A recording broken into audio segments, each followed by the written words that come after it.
Welcome to the Project with Sam and Lewis, the podcast that looks at projects throughout pop culture and history. I'm Sam. And I'm Lewis. And on today's episode, we're going to be looking at a little film called The Monster Project that was released in 2017. But before that, how are you today, Lewis? Yeah, not bad. As we've already discussed before we started recording, quite hungover today. Yeah. It's going to be quite an interesting pod because I watched the film after getting home from the pub last night. Yeah. So it might have a slightly different perspective. I mean, looking through my notes, I do remember the film. It wasn't that drunk, but like you just got notes saying this film is shit. Yeah.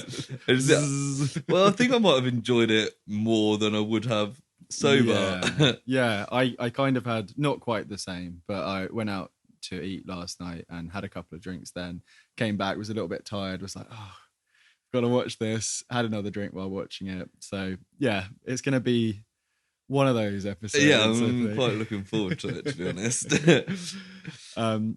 So just before we go into the topic of today's episode, Lewis, have you got any project news that you found? So as always, I've Googled projects, looked at the news section and found something worth talking about, but actually ignore that because this week got something slightly different because we both actually saw a news story in the week. Earlier on in the week.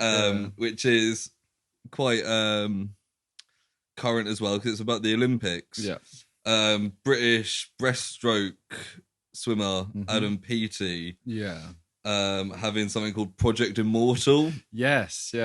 Which, like, this article's basically saying, like, it sounds kind of arrogant. The idea is that he wants to set a time in breaststroke that can never be beaten. It's very high aim. Yeah, because like records seem to get beaten like all the time. Yeah.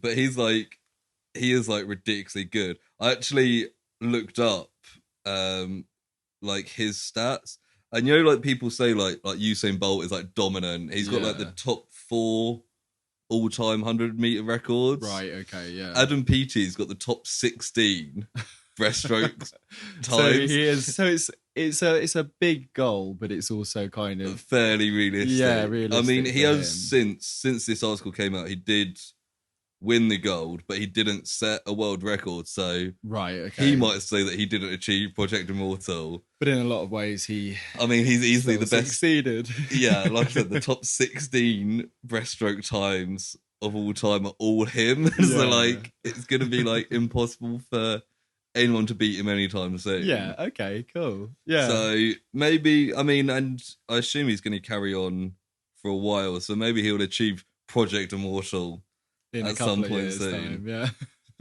But yeah, cool. He is like insanely good. Yeah, I think we were talking about it just before recording. It popped up on the news, and I was like, "Oh, I've needed to message Lewis." And I found an article, sent it to you, and you said just before I sent it to you, I think you'd seen something about it as well.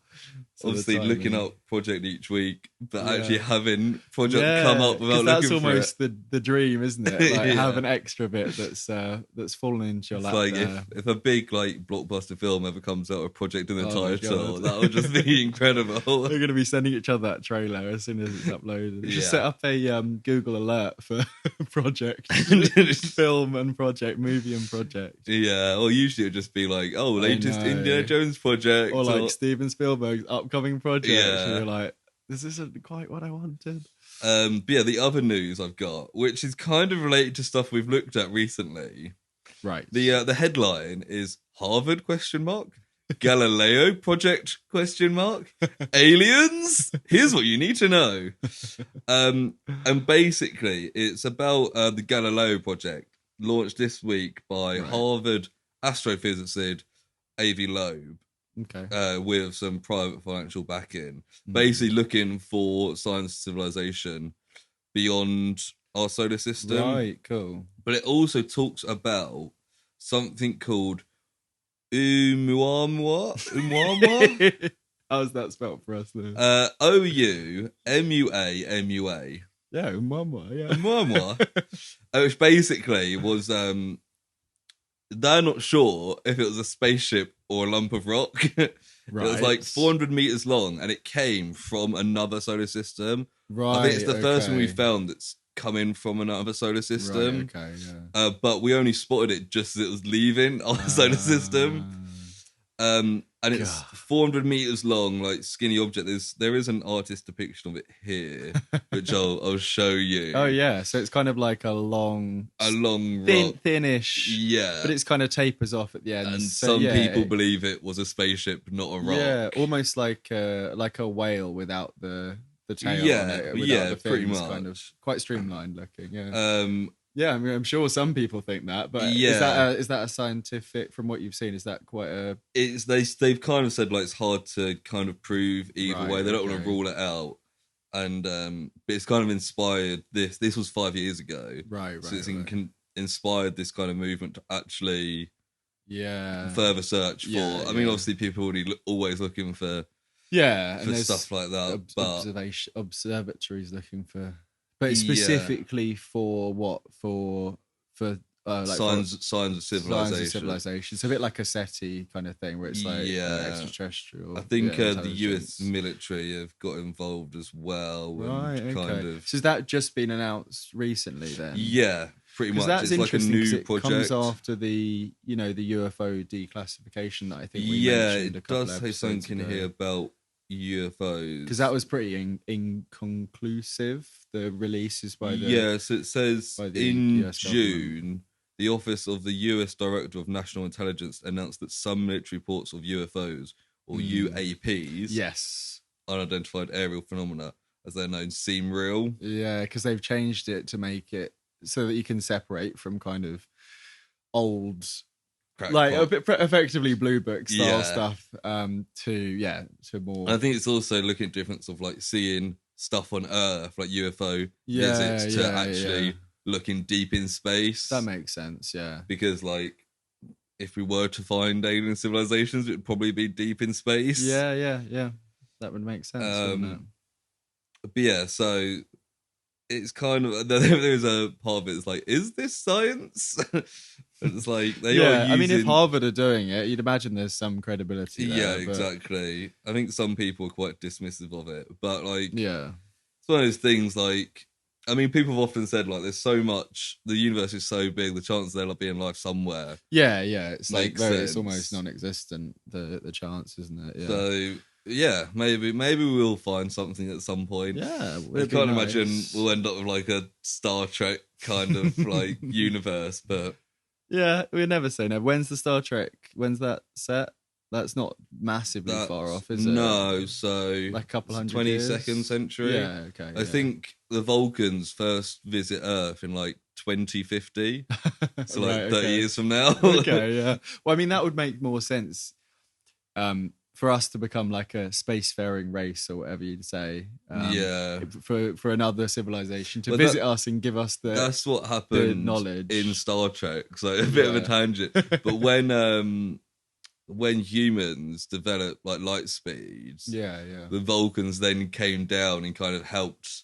For the next 100 years, they didn't let humans travel through space, but helped their development. Right. Okay. Yeah. Is that a bit like with there's the Federation rules? It's like developing. Yeah. Although this is based on that. Yeah. This is pre-Federation. This is just the Vulcans being the Vulcans. I feel like I know more than I thought about Star Trek. I mean, this is the Enterprise series, the 2001 is all about kind of the first humans. That's one of the first. Yeah. And that kind of ends with them creating the Federation. Right. Okay.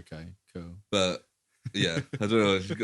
I mean, Star Trek. To be honest, we when we were looking, I think it was after last episode, maybe before. We found there was a Star Trek episode that we might be able to cover at some point. The Daedalus Project, Star Trek Discovery. Because we recently found a way of searching by episode titles, which has opened up a whole. I was so sure that there had to be like a Doctor Who episode or a Star Trek because you mentioned episode. that right at the start. Yeah, but I can't remember what I found. Some database. It's like IMDb, but it was via I don't know. It's like ITVDB. Yeah, ITV. but yeah, cool. Okay, so yeah, that's an interesting Galileo project. Mm-hmm. Yeah. Okay, cool. Yeah, cool. Any other bits of news? No, that's it for this week. Cool. No, nothing environmental this time round. No. Well, that's fine. I mean, I thought it might give us a break from that. I did see a couple of things, but Yeah, I mean that's more interesting. They Really, generally in pick a lot, more interesting ones. more fits with our theme, I suppose, isn't it? Really. Yeah. So we'll move on to the main topic of the episode, which is the Monster Project 2017. Yeah, it is. You've So got a summary for us? yeah. There? Oh, the Google summary. Yeah. I do have this here. We'll see if you agree with it. I think it's probably fairly accurate. It's not exactly the deepest film in the world. No. Aspiring filmmakers find 3 cast members who claim to be real monsters. Yep. Filmed in an abandoned mansion. Yep. The production soon becomes a nightmare as they reveal their true forms: a skinwalker, a demon, and a vampire. Yeah, I mean that's spot on, really, isn't it? Yeah. So like, basically, they wanna make they're 2 guys who make like fake. At the start, fake there's YouTube a very videos. quick bit that moves into the which we'll cover. And the sec. idea is they want to make like a TV show about it, there is TV shows I like think that. there's I've seen there's a prank show that's on Netflix that I watched a couple episodes, and it's very similar to this. Yeah. And they trick people into thinking that, so there's always like a subject that's like a unsuspecting member of the public, and they put them in a location, and then they have some sort of cryptid That monster seems so attack mean. them. I know. So it'd be like a werewolf attacking them in a cabin, and they're like, "Ah!" like running around, and then at the end they take off their head, and they're like, "Oh, just your friend Dave or whatever." I feel like loads of shows like that came after Paranormal Activity. Yeah, and that kind of thing. Yeah, because like it's quite easy and cheap to make those kind of films. You just put people in a dark room. Yeah, films. Yeah. So anyway, I looked up some of the stuff. It's directed by Victor Mathieu. Yeah, or Matthew. Yeah, well, it's got like the French spelling, so I assume it's okay. Mathieu. Mathieu. Yeah. It's spelled Mathie. I can't remember how. Yeah, he's got a very slight accent. I think he might be French Canadian, but I don't know. I'm just making bold claims here. But anyway, I was looking through his IMDb, and like he's done like fuck all. Really? Yeah. The one notable thing I could find that he's done is that he was production assistant on Mamma Mia. Oh wow! Okay, so he's really got his. Yeah. Do you know if that was before or after? Probably before Mamma Mia's. Yeah, that's like 2008. Yeah. Okay. Yeah. I never saw Mamma Mia.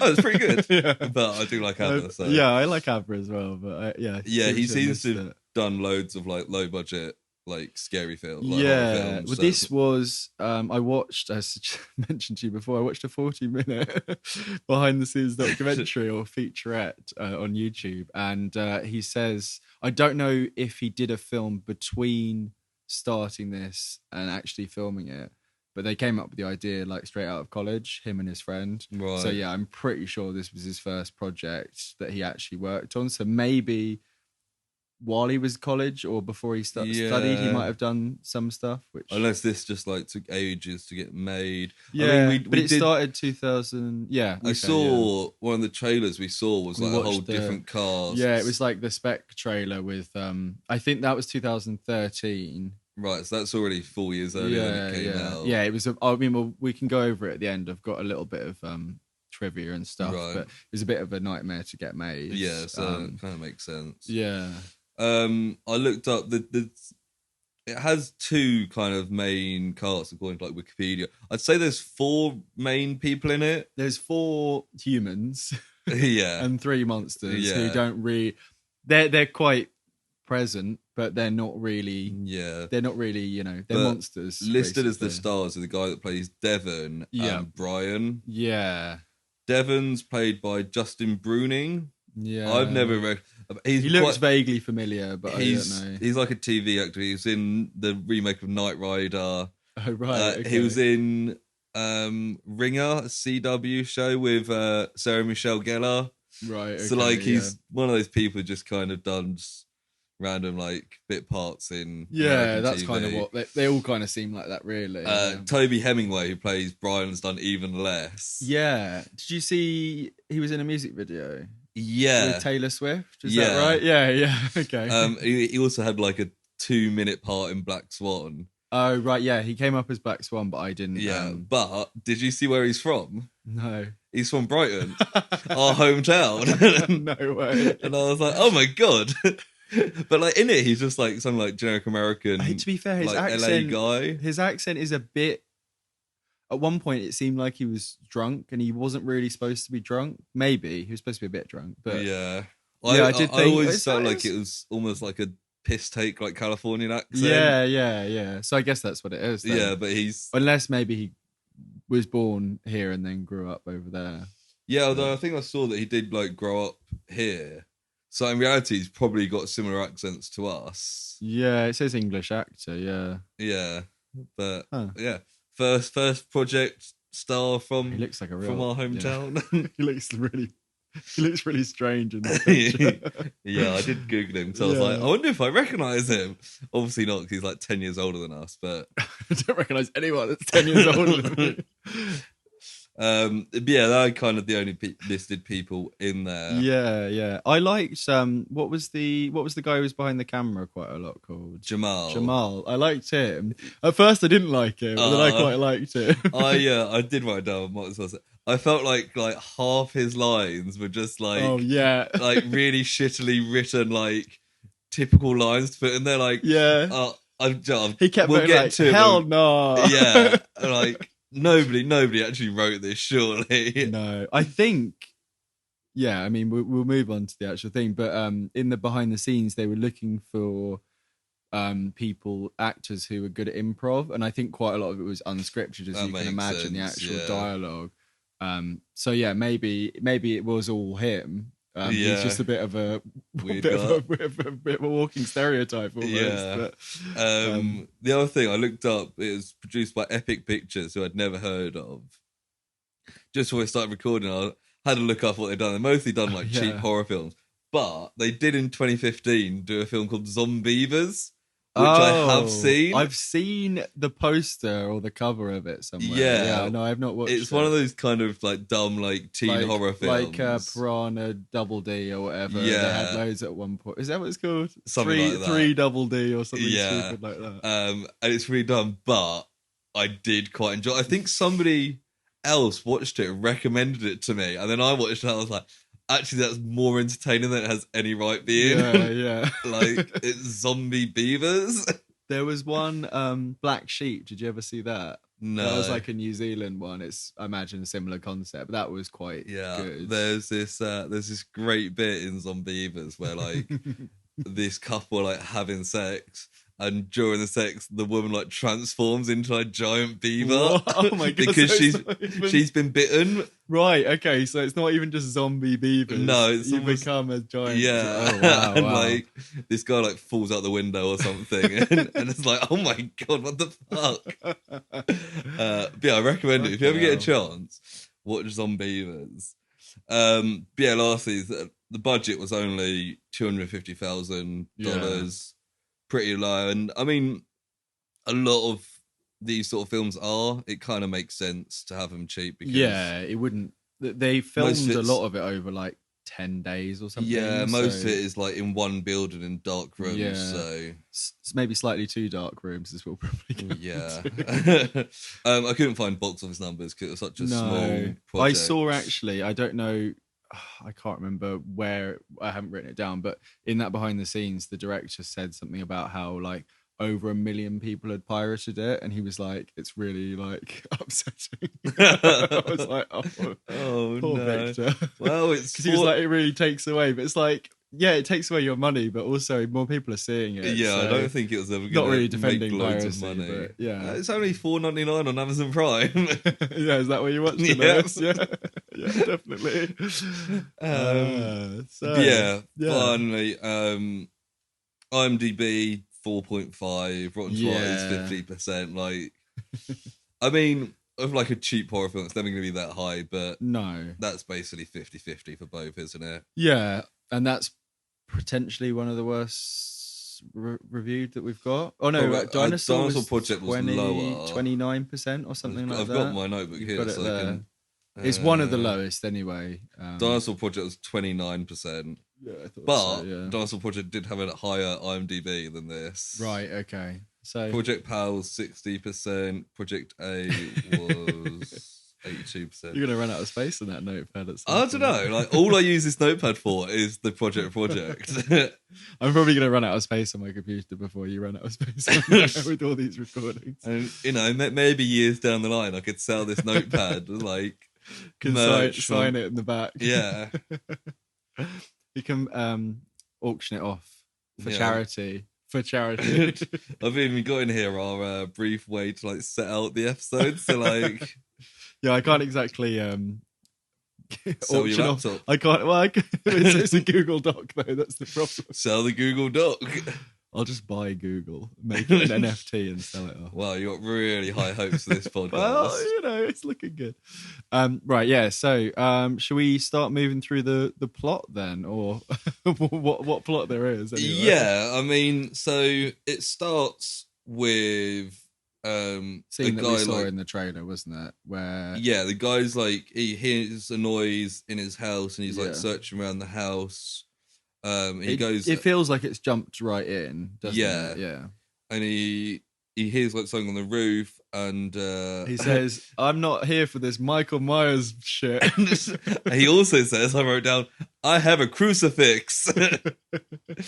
And he kind of gets attacked, and then it kind of cuts, and it turns out to be like his friend in like a wolf costume or something. Yeah, like a weird. It looks quite good because it's like perched on the chimney kind of bit. Yeah. But then you see he falls off the roof, misses the crash mat, it's somehow fine, and then the wolf guy comes down. It's like, "Are you okay?"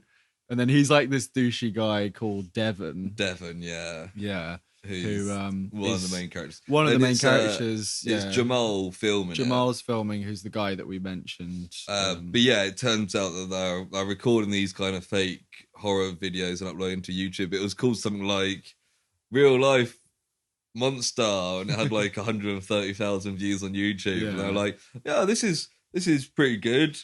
They go, "Let's go post it online." And then they go off the computer. Then they kind of have a discussion where Devon kind of leads it like, "We could make more money here.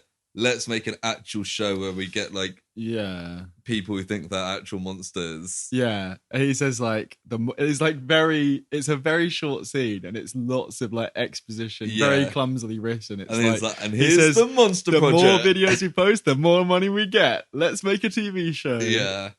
And to be fair to him, as you said, there is TV shows like that. Yeah. There's it's not a completely out there concept, but it's just the way they get about it is very like, we needed to get an opening scene, and we've just written exactly what. Like, it's like the bullet points, and then they've just like barely worked around it. And they decided to call it the Monster Project. Yeah, because as Devon says, all other names were taken, and I was like, that's fortunate for us. And then they put out an ad for monsters in LA, specifically saying no actors. To see if he lists some different things like, do you think you're a werewolf, lycanthropy, some Renane's disease or something. Jamal asks if they can add no ugly hoes allowed onto the ad. And then does it go to, is it Brian? Yes, it cuts to Brian. He's like recording a video to his parents. And it's like, what is it, 277 days clean he's been. Yeah. He's obviously or 37, something like that, yeah. I think it's his birthday's 280. Oh, no, it is 37. His birthday's 240. He's a former addict. We don't know much about him other than, he's doing a thing to his parents. He mentions being Christian at that point or something. Yeah. Maybe it's a bit later. But that's one of his like traits that kind of comes back a couple of times. He says one where it's like there's good and evil, guilt. Yeah, he talks about the wolf metaphor, which has been in lots of things. Which one do you feed and all that? I'm glad you said that, because I just looked down and my note says he's a wolf. And I'm like, I don't remember him being a wolf, but in the video he's kind of has an analogy. Which one? It's supposed to be an old Native American saying it's two wolves inside you. One's good, one's bad. Whichever one you feed is the one that wins, kind of thing. That's kind of and then this girl who's called Muriel, who I thought was Miriel because they all said her name differently. She comes in and she's really wholesome. She's not the only character where they all give different names to. That's true. We'll get to them when they get to them. But she seems like she's his girlfriend, because I'm pretty sure she kisses him then. Yeah. But I think it's just a very passionate hug, because later on, there's a part where she does kiss him, and it's like the first time, and they're really awkward about it. Yeah, I thought she was his girl, because she's even like, oh, say hello to Mr. and Mrs. J or whatever. And I was like, okay, but it turns out she's not. No, she is. Well, we don't really know. We know a little bit more about her connection to them in the kind of next bit, but it's a bit unclear how everyone met, maybe. Yeah. Because although it turns out actually that Brian and Jamal went to school together, I think they say later. Muriel and Devon used to date. But I'm not sure how. Sourly. But then Brian doesn't know Devon. No, but Devon's friends with Jamal. So I guess Devon left Muriel and left LA. So maybe Brian kind of took his place in the house or something. It's a bit unclear. Yeah, Muriel's just Brian's kind of briefly on the scene. So it seems like Jamal's just kind of like letting him live there rent free to look after him. Yeah. So I think he's kind of new on the scene. And Devon, he was in like Germany or something. Right. Okay. He says. So he's just recently. I missed that completely. I mean, we find out a little bit more later about where he's really been. Maybe. Yeah. I mean, he's up to something. Let's just say that. Yeah. Then it cuts to Jamal and Devon on their day one for Search of Real Monsters, and they meet a skin. They go into like the desert, like yes, I haven't made any LA. notes on this bit. So yeah, they go to a desert. We see some like weird other camera, which it turns out is from a body cam. Yeah, and Jamal's like, "Oh, the camera's dying," so we kind of miss the whole conversation with the skinwalker. Because he suddenly turns up next to him, doesn't he? And it's like a Native American guy. Devon we don't gets see really his pissed face. off of him. But yeah, it's weird because that body cam thing comes into it quite a lot later because it's a point of view. But it doesn't make, because the guy's a cop basically. The guy who's the skinwalker called Steven or something. Steve. Yeah. But there's no reason why he'd have his body cam on all the time. He's not working in any of these bits, right? Yeah. I mean, it's convenient for us, but at that point, I was like, "Oh, for fuck's sake! This entire film's found footage, isn't it?" Yeah. Did you not realise that at the start? No, I thought I kind of took me that long to get into it. And I was like, "Oh my god, this whole thing is going to be." Yeah, because when we were deciding which film to watch, which by the way, both got heads on that. We both flipped coins. We cut it down to two. This one or another one, which you won't mention because we might watch it. No, we will watch it. We were like heads or tails, and both have to get heads. So we were like, guess it's the Monster Project. Because I didn't know if you were doing it and you didn't know. Yeah, so we both, but yeah, at that point, I realised it's probably found footage, and I was going to message you and say, I know you don't like found footage. Do you want to watch this? But I thought I'll just leave it to you. Yeah. To be fair, like when we watched the Dinosaur Project, I fucking hated the fact that it was found footage. This, I'm a bit more accepting of. Yeah. Because it's like a cheap horror film. It suits it more. Yeah, than the Dinosaur With Project. Dinosaur Project, especially because inherently with the Dinosaur Project, the dinosaurs are going to be taking up quite a lot of space. And you want to be able to see them. You want to see the scale. But with this, it's human-sized things. Like a cheap horror film, I'm like, fine.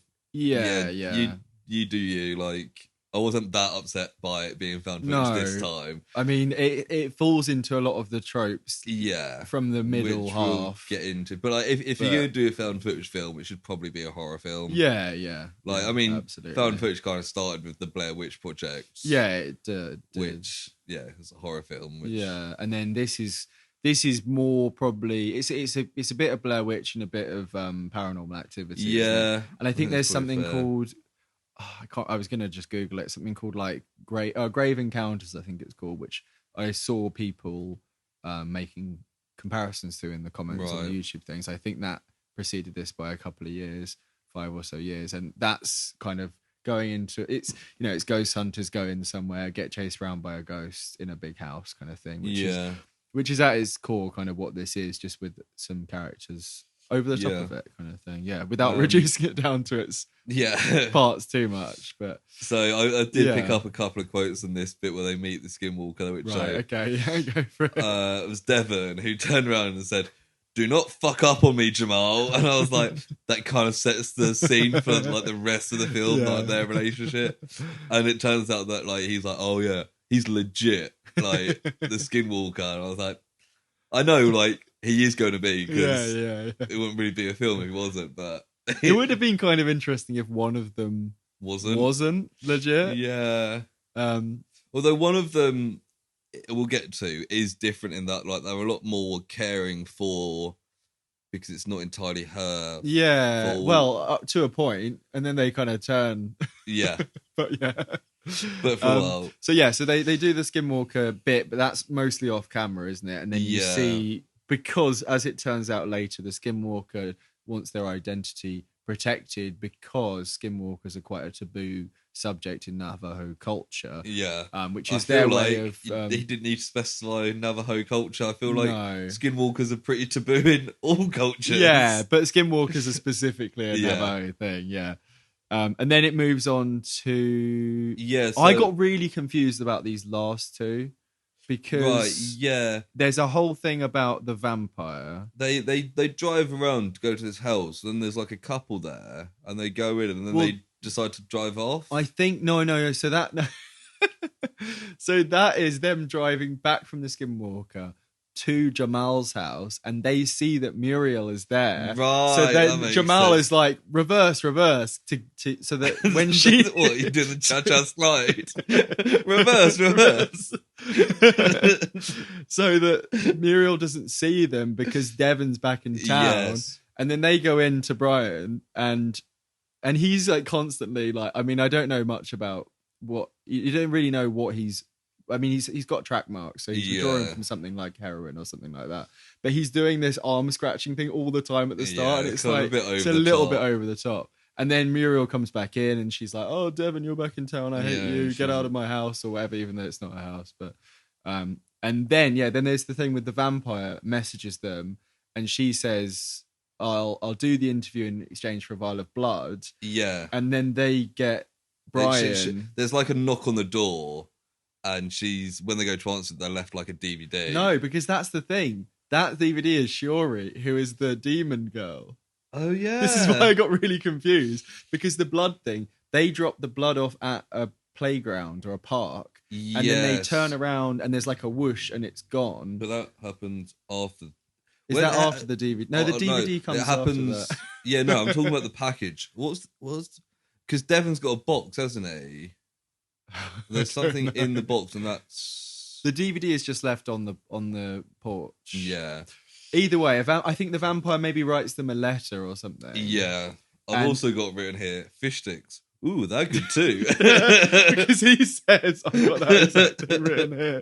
That's at that point because when they get home, Brian's been cooking fish sticks, and he says something. Oh, I think because basically Devon is like, "Oh, I need your blood, Jamal," and he's like, "Oh no, I don't want to do that." And then he's like, "Brian, you can do it because you're living in my house and eating my fish sticks, and you're used to having needles in your." And he's like, "Ooh, they're good too."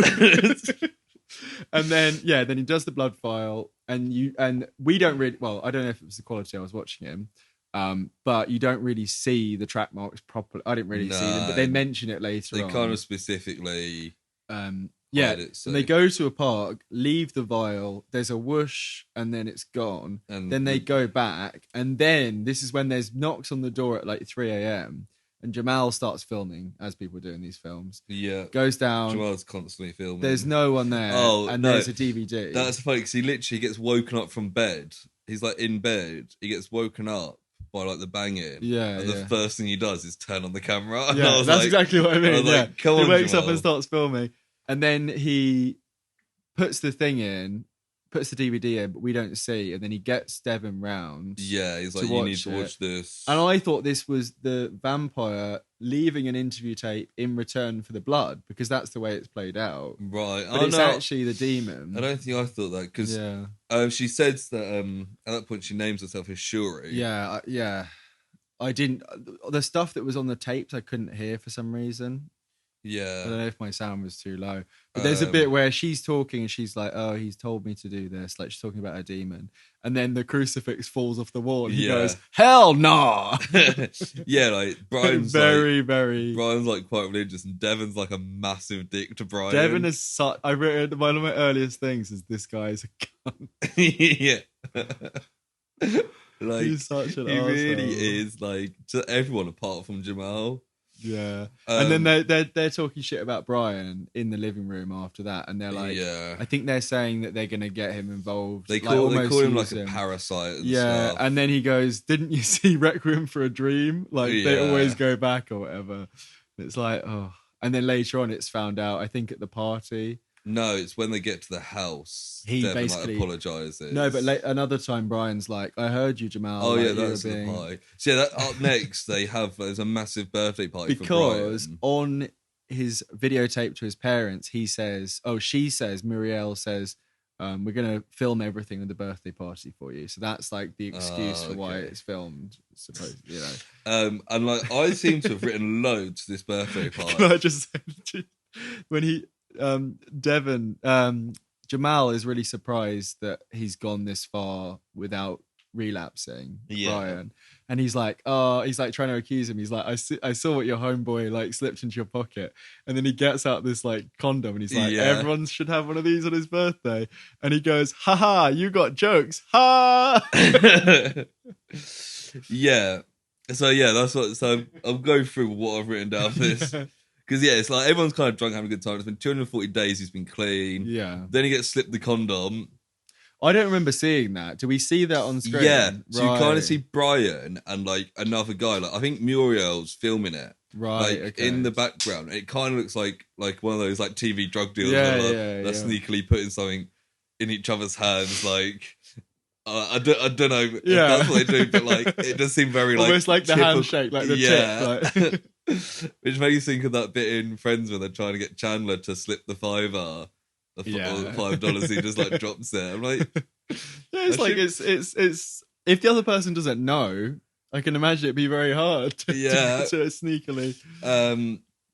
But then Devon turns up and he apologizes to Brian. Yes, he's like, sorry, I was a real dick about those things. Yeah, and then he gives Brian him an envelope. Like he really like forcefully gives him an envelope. Yeah, and there's like $600 in there. And he's like, you're going to work on which the it turns out is more than Jamal was getting paid. Which is quite funny. Yeah, but he basically wants him to be like the sound guy for that's right. this show that they're making. And then he takes Muriel to the side, and it's all filmed because, as it turns out, she got him a camera. Yeah, Muriel like has another argument with Devon.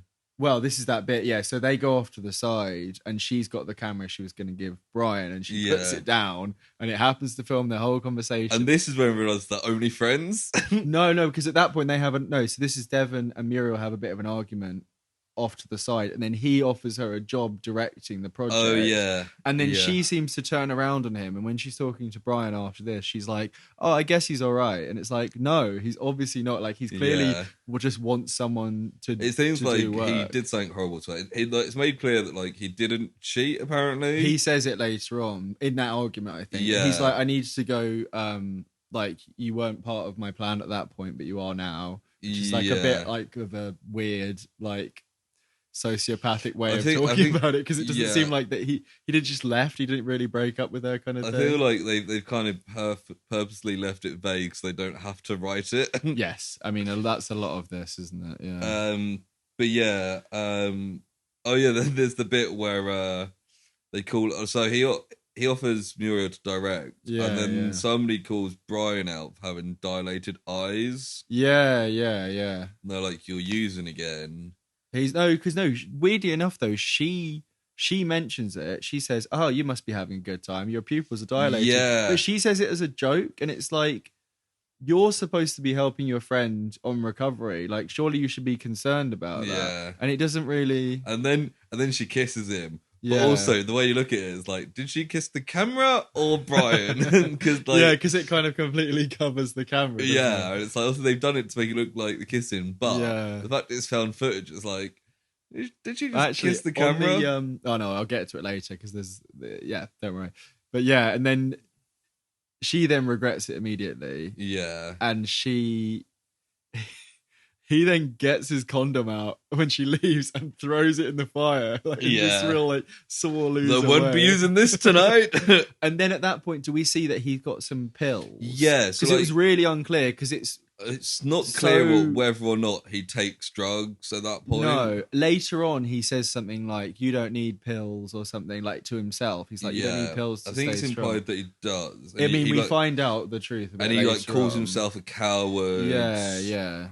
But yeah, and that's kind of the end of that bit. That's kind of all the setup, isn't it, really? Yeah, Moving and into then we the cut. one location. Yeah, we cut to the four of them in the car.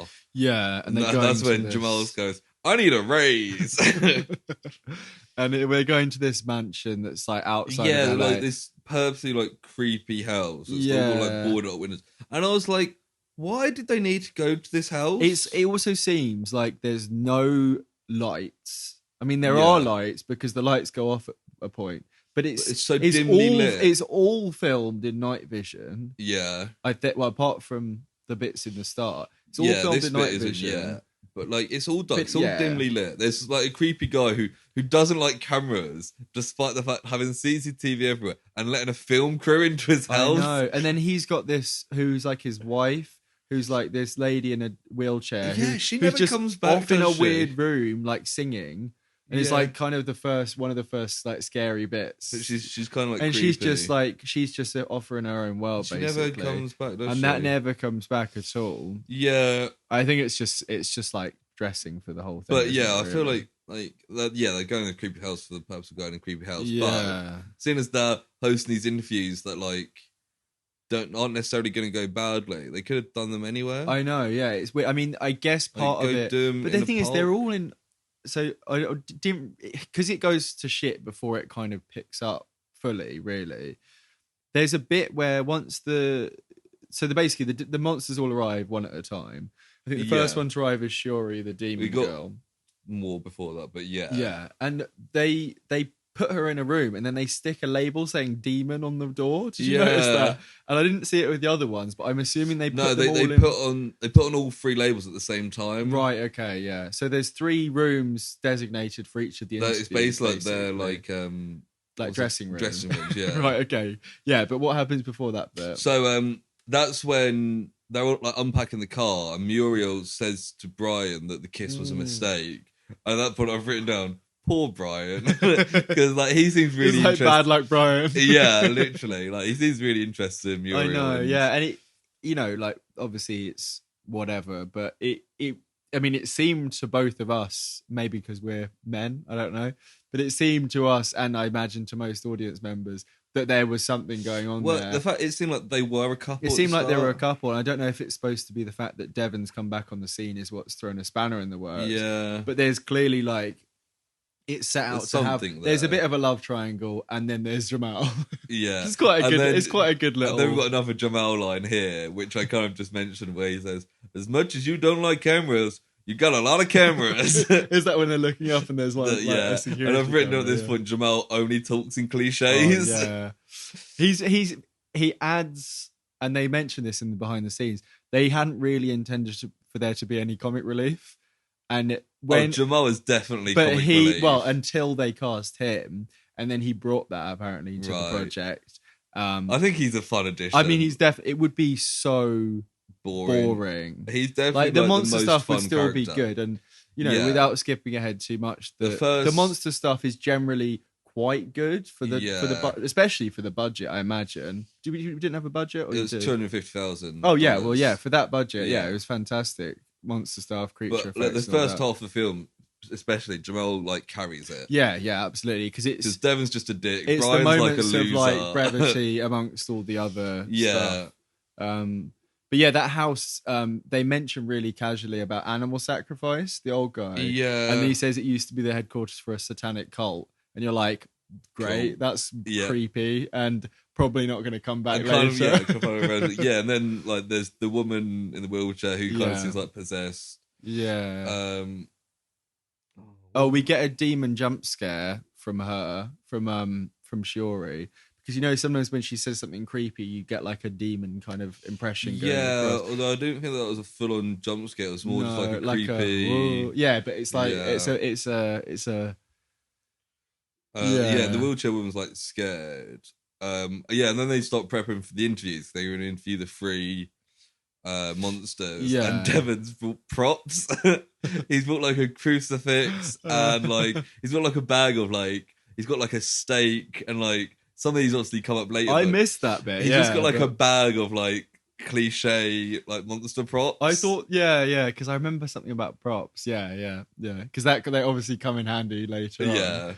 And then all the lights go out. Like So the all three of them have switchboard's been turned up, tripped. have they? Yeah. No, not yet. Right, so it's Switchboard just tripped. Shiori's there. I don't even think no, none of them are there yet. Right. Oh, yeah. They're just setting up. Yeah, the lights go out and Miura and Brian go to sort the power. Yeah, because Devon's gonna go and he's like, Brian's like, no, I'll go instead. Yeah. And then she's like, I don't need you to like protect me from Devon. And whilst I do that, Jamal and Devon go outside and do the intro for the show, which is quite cool. It like starts in the moon and it goes down and Devon does like his like monsters are real. Like, speech. you ever been scared of a monster? This project's for you. Yeah. And then he's like, oh no, my voice wasn't good enough. It's like they didn't do another take because that's just the one. Yeah, because that's when Shuri appears. Yes. And Is Shuri right? is the demon character. Girl. Yeah. So she's a girl. It's very much, the look is very much like The Ring. It's like Japanese girl. Yeah. Long black hair, half over Kind her of over her face, face. with a white dress on. And when she appears is when we get our first jump scare of the film. Right. Because I've never been very good with horror films, and as you know, Sam, I hadn't even thought about this. Okay. As you know, Sam, I think we literally talked about it last week. Yeah, I tend to have some, let's say, exaggerated reactions to horror films. Yeah. Okay, I'm interested in this. So I was like, I'm probably gonna move. It wasn't that scary, this film, but I was like, it's the sort of film that's gonna have a load of jump scares. Yeah. After that first one happened, so I was like, that's you know the what? that's the demon one I was talking about. So you do see a bit of a demon come towards you, don't you? Yeah. So I was getting mixed up with the timeline. No.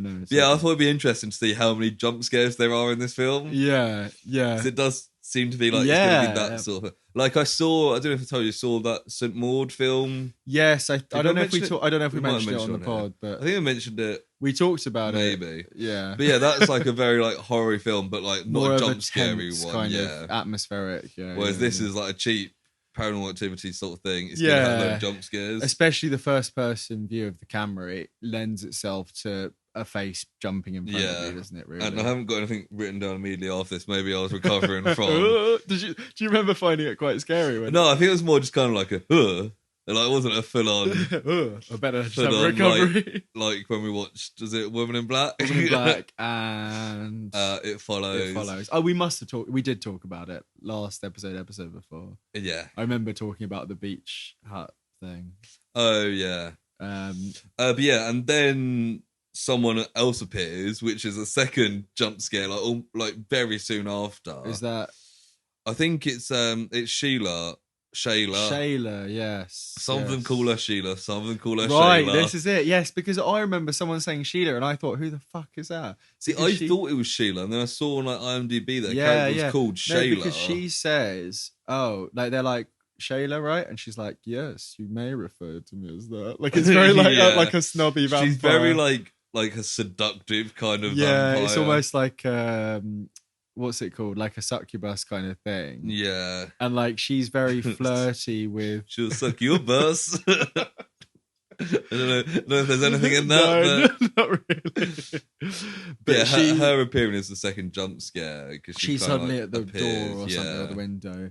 And I think we get another one with the Skinwalker because they're suddenly through some cracks in the door, or maybe that's a bit later. Yeah, well, no, I didn't think he was much because before he like transforms, he's just some guy. But it's all filmed intentionally, like a witness in like a case or whatever. Yeah, because this was another thing. I was like, why the fuck is his voice so weird? Because he's like, "Hello, I'm the Skinwalker," and you're like, yeah, no shit, you're a Skinwalker. You got a fucking voice like a pile of gravel. And then like within a couple of minutes, they're like, "Oh, you've asked to have your voice hidden to protect your identity," which is kind of what we were talking about earlier. And there's I thought it was quite creepy when you can just see the silhouette of him with his long hair and he's talking in this creepy voice. When they're doing the interview, which I think we saw a clip in the trailer. Yeah. And I thought like that might be moving ahead a little bit. Oh, not much because there's a little bit about Brian struggling about his drugs. And well, that's when they're interviewing the vampire because Or No, am I that's skipping ahead? yeah, that's first. I've got the interview bits written down. That like Interview with the vampire. ah. Yeah, he's kind of seems to be struggling a bit, and it's like, oh, he's going to do drugs. That's when he says you don't need the pills, and that's like the Maybe? second clue. Because we get the Yeah. actual reveal with the vampire interview, don't we? Yeah, that's right. So who gets interviewed first? So it's Steve that gets interviewed Steve, first. the Steve's the skinwalker. skinwalker. And you know what? It seems like kind of a stupid name almost, but a lot of the characters are named after the actors. So Yeah. Steve is played by Steve Reyes, I think something like that. I did write a couple of these down at the end. Yeah, Muriel's played by Muriel Zucker. Yeah. Jamal is played by Jamal Quazer. Yeah, because it's a bit like a Blair Witch where they did Yeah. the same names, but also it's because I think originally when it was that spec trailer, in 2013, a lot of the people behind the scenes were in front of the camera, so they just referred to them as that, and then they just kind of carried that. They did a similar thing with the US office. A lot of the secondary characters, yeah, I found that really surprising. Like Angela and Meredith, yeah, because some of them Creed. are like casting people and producers, and they were just filling in for like they're basically just extras, and then their chemistry was like good and stuff. Yeah. So yeah, we've got the interview with Steve, and he kind of mentions the Navajo disapprove of his skinwalking.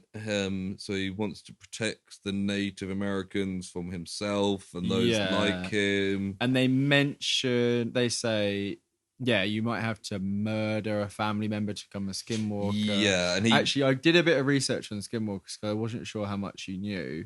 I won't probably. If we've got time at the end, I could just go over some stuff. We can just see what.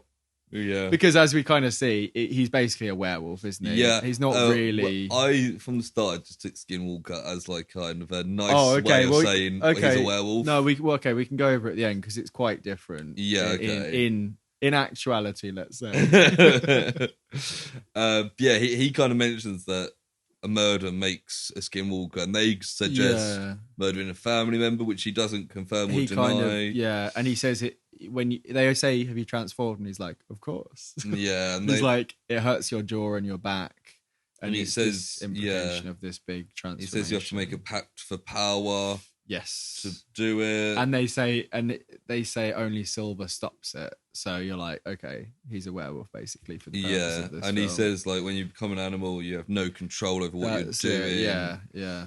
And then the interview ends. Like it's quite interesting. Even like though he's that quite bit, dark. Yeah, I thought I'm like because he's just some guy as well who's experienced it. It's quite and I was quite looking forward to like the whole interview setup with the three of them. So I was like, this is actually quite fun. That was there was a couple of bits.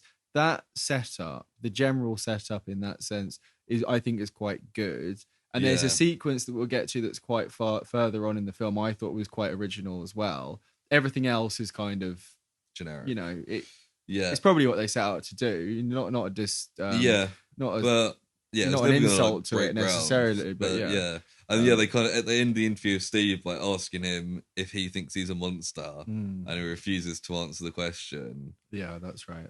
And then next up is Shayla, the vampire, who's a tattoo artist by day. No, she's covered. She tattoos at night. She's tattooed by night. Okay, because she mentions they go through a whole thing about daylight. And she says, "Oh, after a long night of drinking, that's the feeling that you have if I'm out in the day." I've got it written down. Oh yeah, she basically says the sun's like having a really bad hangover. Yeah, one of the first things she says is, "Do I seem fake to you?" And I was like, "Well, your tattoos look incredibly fake." So, and her contacts. And her contact. Although sometimes, because she had quite an intense stare, sometimes it looked quite good. I liked the character design. Yes, and it was interesting visually with the tattoos, and like you said, she was quite kind of flirty and seductive. Yeah. And she talks about like when she tattoos her clients, they were like, "Do you have to resist having the blood that comes off?" And she's like, "Oh no, like restraint's not like part of my thing." Yeah. And you get this impression that she's quite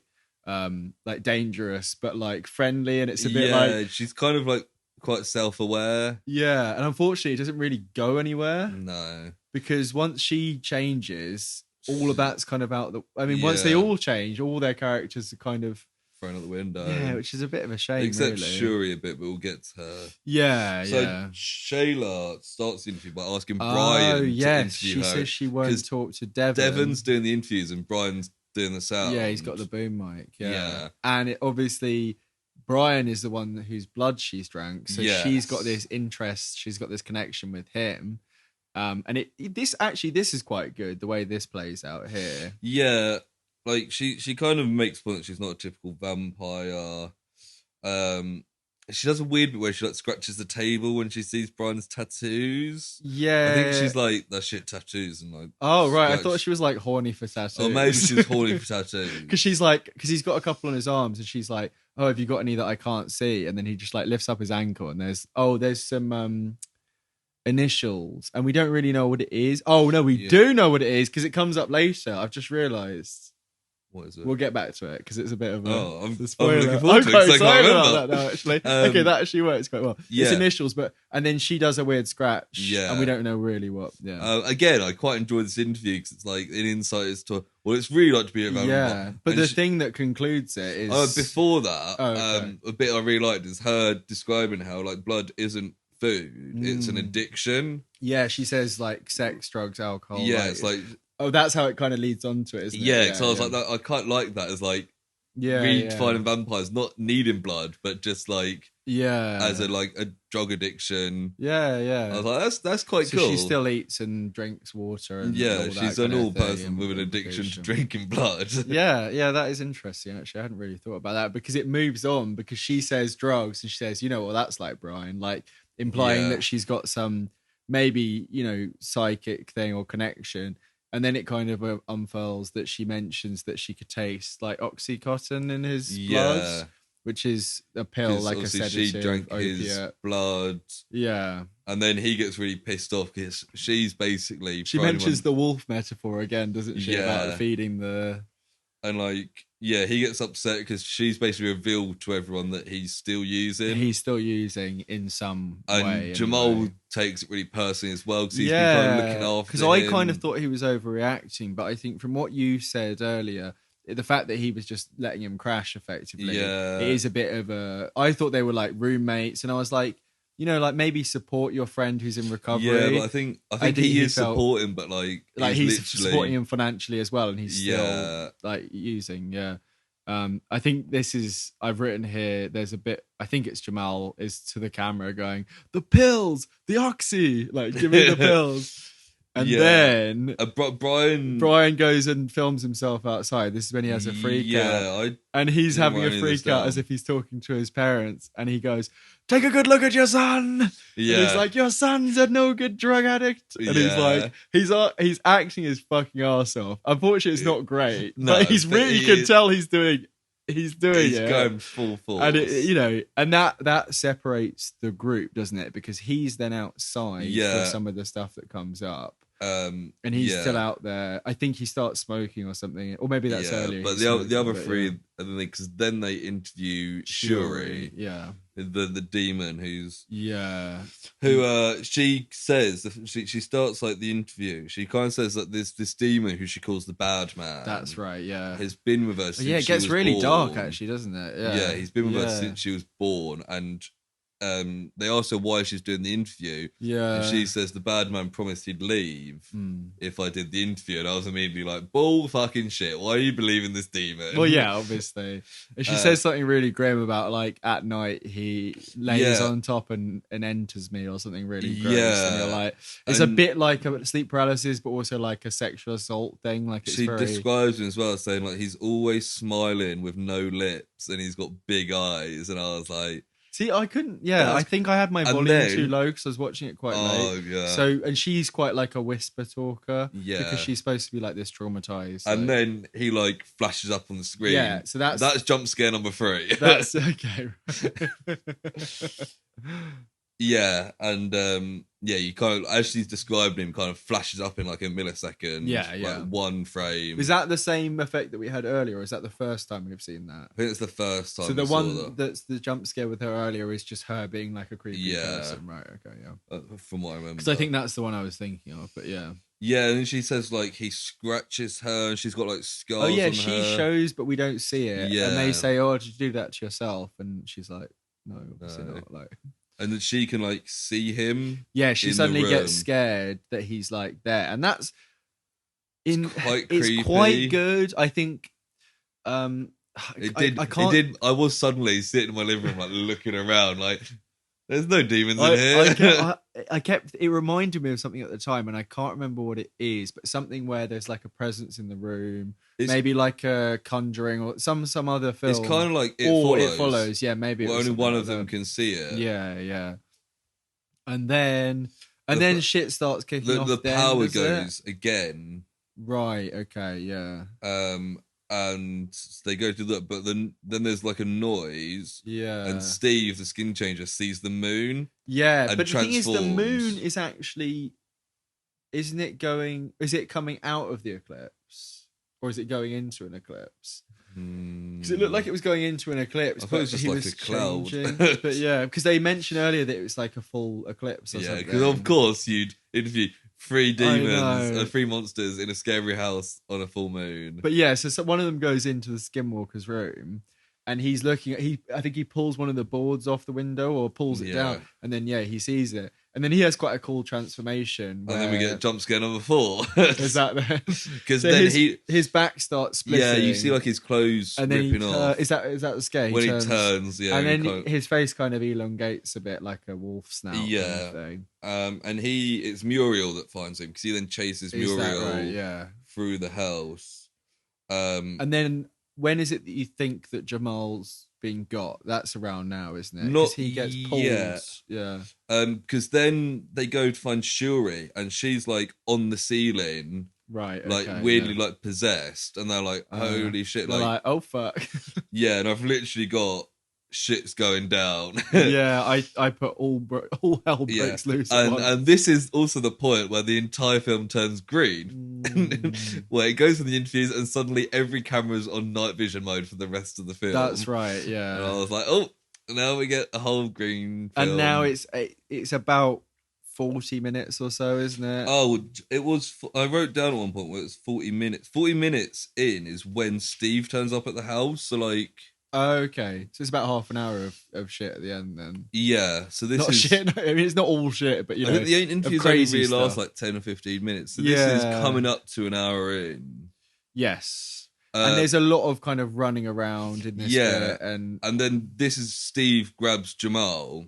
Right. Steve, the skin changer. you think it's like the stereo, like the trope of the black guy getting which got Jamal first, then made. which he comes back He on mentions later on. But Um, yeah, Brian, they all come like rushing out. because it cuts to Brian hearing a Yeah. scream, and then he runs into runs in Devon to meet and them, Muriel, yeah, and they're yeah. like, he got him, and he's like, I'll go save Jamal. And they go in and they're like, Jamal, tell us where you are. And it's like, yeah. he's probably like dead. Like, it's not going to help. And then you see Shuri like crying because like the demon's like fucking around. Okay. And then you get jump scare number 5 as she then gets taken over by the demon again. And turns around with the face, which there's a bit in the Spec trailer that we saw. Yeah. I did feel like some of her faces in this film look a bit like Snapchat filters that you can do. Yeah, they did a little bit. Yeah. And I'm sure it's kind of maybe the similar technology in that they did like a facial tracking thing. Yeah. That kind of thing. Pretty much. And then they hear Jamal, and he's like in a room, and like he's like stuck to the wall with like his own blood. Yeah, because he's been like really like mauled in the back Yeah. by the skinwalker. It's kind of like the Revenant. yeah. DiCaprio in the He's bed. like really fucked up at the back, but he seems like kind of okay. Yeah, and he's got a gun. Yeah, which we didn't know about, did we? No, I don't think so. And he's like, and I'm like, of course they've got a gun. Like, it's and America. Steve turns back up and he shoots him 4 times. Yeah, and then yeah. Steve like runs off. Yes, that's right. Yeah, but then before we get into the next bit, did you ever watch any of Wellington Paranormal? Oh, so it's from the makers of What We Do in the Shadows. I watched. It's the two same policemen, police officers that turn up very briefly in the original film, and it's like a bit of like a X-Files parody thing every week, but they're always oblivious of what's going on. A lot of this felt very much like that in terms of like they're running from one room to the other, and there's like, oh, a werewolf, oh, a vampire, Yeah. oh, a demon. Like, it's a bit definitely like I there was I don't know if it was the fact that like I was a little bit like tired, I was a little bit drunk, or what it was, but like some of this didn't really have the emphasis. And even like I think it was like this next bit, like they shoot Steve, they run, turn around the corner, and then you got jump scare number 6 with the vampire. Like it's exactly what you're describing of like running from person to person. Like it's basically like a haunted house thing, isn't it? You know, you run through a haunted maze. I've got it written down here somewhere, but like this, the architecture of this house doesn't seem to make it varies sense. Wildly. Like they're running around it for like half an hour, and there's parts where people go through the floor, which I think happens soon with the vampire. They kind of crash through a floor, and then everyone seems to still be there, and they seem to be running down corridors and through rooms, and the basement is like, I mean, I know American basements are big, but this basement is like a whole house. Yeah. And it's also like, maybe they're under the basement because it's like, anyway. It's quite hard to But follow. What happens, just to go back with the vampire, what kicks her off? Nothing. Yeah, this is, so yeah, see, that's the thing, like the moon kicks off Steve. The demon just takes over Shuri. But she just decides, I think she just like goes along with the fun of it and like, well, if they're going to do it. Because it's a bit like, I don't know if you've seen the fact that she makes the point that she's like in control, essentially. Yeah, well, kind of, because she talks about how she doesn't have restraint. But she must have some restraint, otherwise she'd be like a full-on serial killer. She describes her like monster stuff very differently to Steve and Shuri, and that like... Yeah, I mean, she is conscious. It's an addiction. She's giving into the addiction rather than something else taking control of her. Yeah. But it would be, do you know what I mean? The way that it was implied when she was talking to Brian, she said something like, "Oh, I can't wait to have another taste later," as if like I'll have some more blood as a reward for doing the interview. Not, I'm gonna kill all of you later. Yeah. And maybe they could have had a line, because she doesn't really talk once she does like the Buffy face transformation where she becomes like a weird ugly thing, and she's like with like a wrinkly head and stuff. Like she should have been like, "Well, I'm gonna get you now" or something. She's from that point on, like her and Steve are both just straight up monsters for the rest of the film. And she's not in it for much longer, really, is she? Yeah, and like her kind of whole character setup is kind of thrown away at this point. Yeah, that's what we were saying earlier. Like it's a bit disappointing. Well, like Steve and Shuri kind of understand their character development. I also thought while I was watching it that they could have done something with Brian's being in recovery and the fact that she was also a similar, she was an addict as well, and maybe giving him an offer to become a vampire, or maybe in some vampire things, when like you're bitten, you feel like ecstasy and you let them bite you and stuff. Yeah. Do you know what I mean? I thought maybe it was going to go. Could have done more, or maybe she could have transformed, like in Buffy, which I was going to say. I don't know how much you've seen. I've not seen much myself. Pretty much all of it. Christina loves it. Right, but they kind of transform back and forth from being grotesque to, maybe later on she could have been the seductress again, and tried to get somebody to do something for her. And like it could have been that, like, because Brian's now given to his addiction, she then plays on that and like seduces him. That's what I mean. And maybe he could have, because by the end of it, I think two out of 4 of the main lot have become the thing that got them. Yeah. Do you know what I mean? But they don't really do it in a way that's like particularly clever. I mean, like, or anything. We got like a half hour left of this film. Yeah. Most of it is running around this endless house. Well, obviously we'll go through it, but like, that's generally the gist of it. Yeah. So vampire attack. So this is straight after the skinwalker with the gun, all that stuff. And Shayla takes Muriel. Right. So this I miss because this comes back later. So she goes off with her, does she? She kind of like grabs her and drags her away. Like flies away, yeah. They kind of run after them and they try using the stake prop thing that doesn't quite work. They don't seem to be able to get her for some reason. But at this point I've also written that they're pretty weak monsters because like she's not got any more strength they seem to be able to beat them. Well, the Skinwalker, I think, is probably strong because they don't really have a proper grapple. Because every time it seems to just like with her, they can. I mean, she can do a big push away, like almost like a telekinetic push. But when they're grappling, her actual strength seems to be the strength of like a normal person. And then at that point, Jamal stakes Sheila. Yeah, and she says, "What does she say? Taste this, bitch!" And stabs her from like the side. And then he also says, "So much for the black guy going out first." Yeah. And I was like, "Oh my god, Jamal, you're great." Which, weirdly enough, we've seen him being. He's been back for a bit at that point. It's a weird time for him to mention. No, I think it's because Shayla's now dead. Oh, so someone else. 7 of them in the house. Yeah, it's a bit like. But she goes all like a weird husk, like a wet husk. It's kind of gross. The app's description there. I was just gonna say like kind of shriveled, like a raisin, like a wet raisin, like a wet bloodied raisin. Yeah, at that point we hear a noise, we hear Steve, and then bam, jump scare 7. Steve jumps out. Yes, I've written here. Surprised they're all still alive at this point because. Even if it hadn't been the black guy who went first, you would have kind of expected someone to die because it raises the stakes. Yeah. No pun intended. Jamal raised the stake. Up in that bitch. And this is where I've written the Skinwalker cam is quite a nice touch at this point. I think it goes a bit ridiculous later. Yeah. But it's quite good at first because... I imagine he's still got his vest on at some... Can we see that?